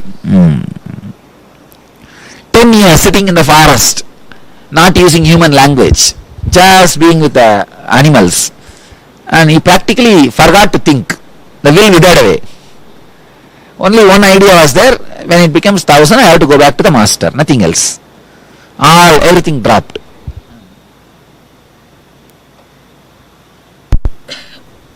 And he became established in surrender. Volume. Little more. I think sound seems very less. அப்பா சாப்பாடு ரெடியான சொல்லு. இங்கே கொடுத்துடலாமா? இல்லை கை எடுத்துன்னு வரணுமா? எவ்வளோ நேரம் ஆகும்? Okay. So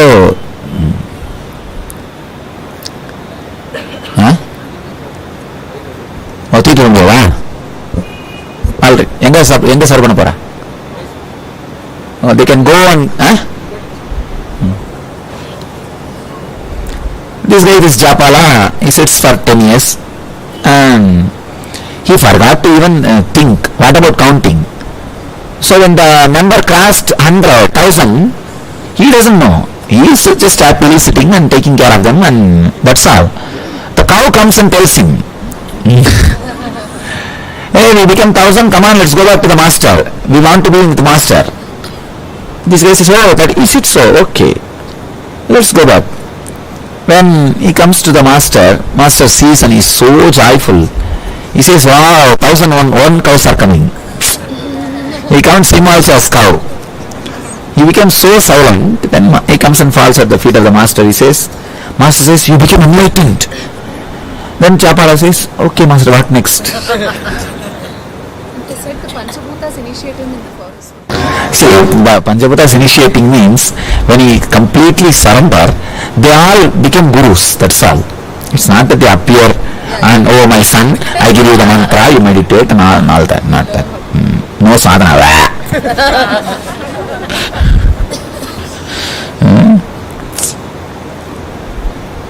See, even he doesn't know he became enlightened, and enlightenment comes on the way, and he says, okay, what next? That's only way people become enlightened. Like a Bhatma Baba. See, this Bhatma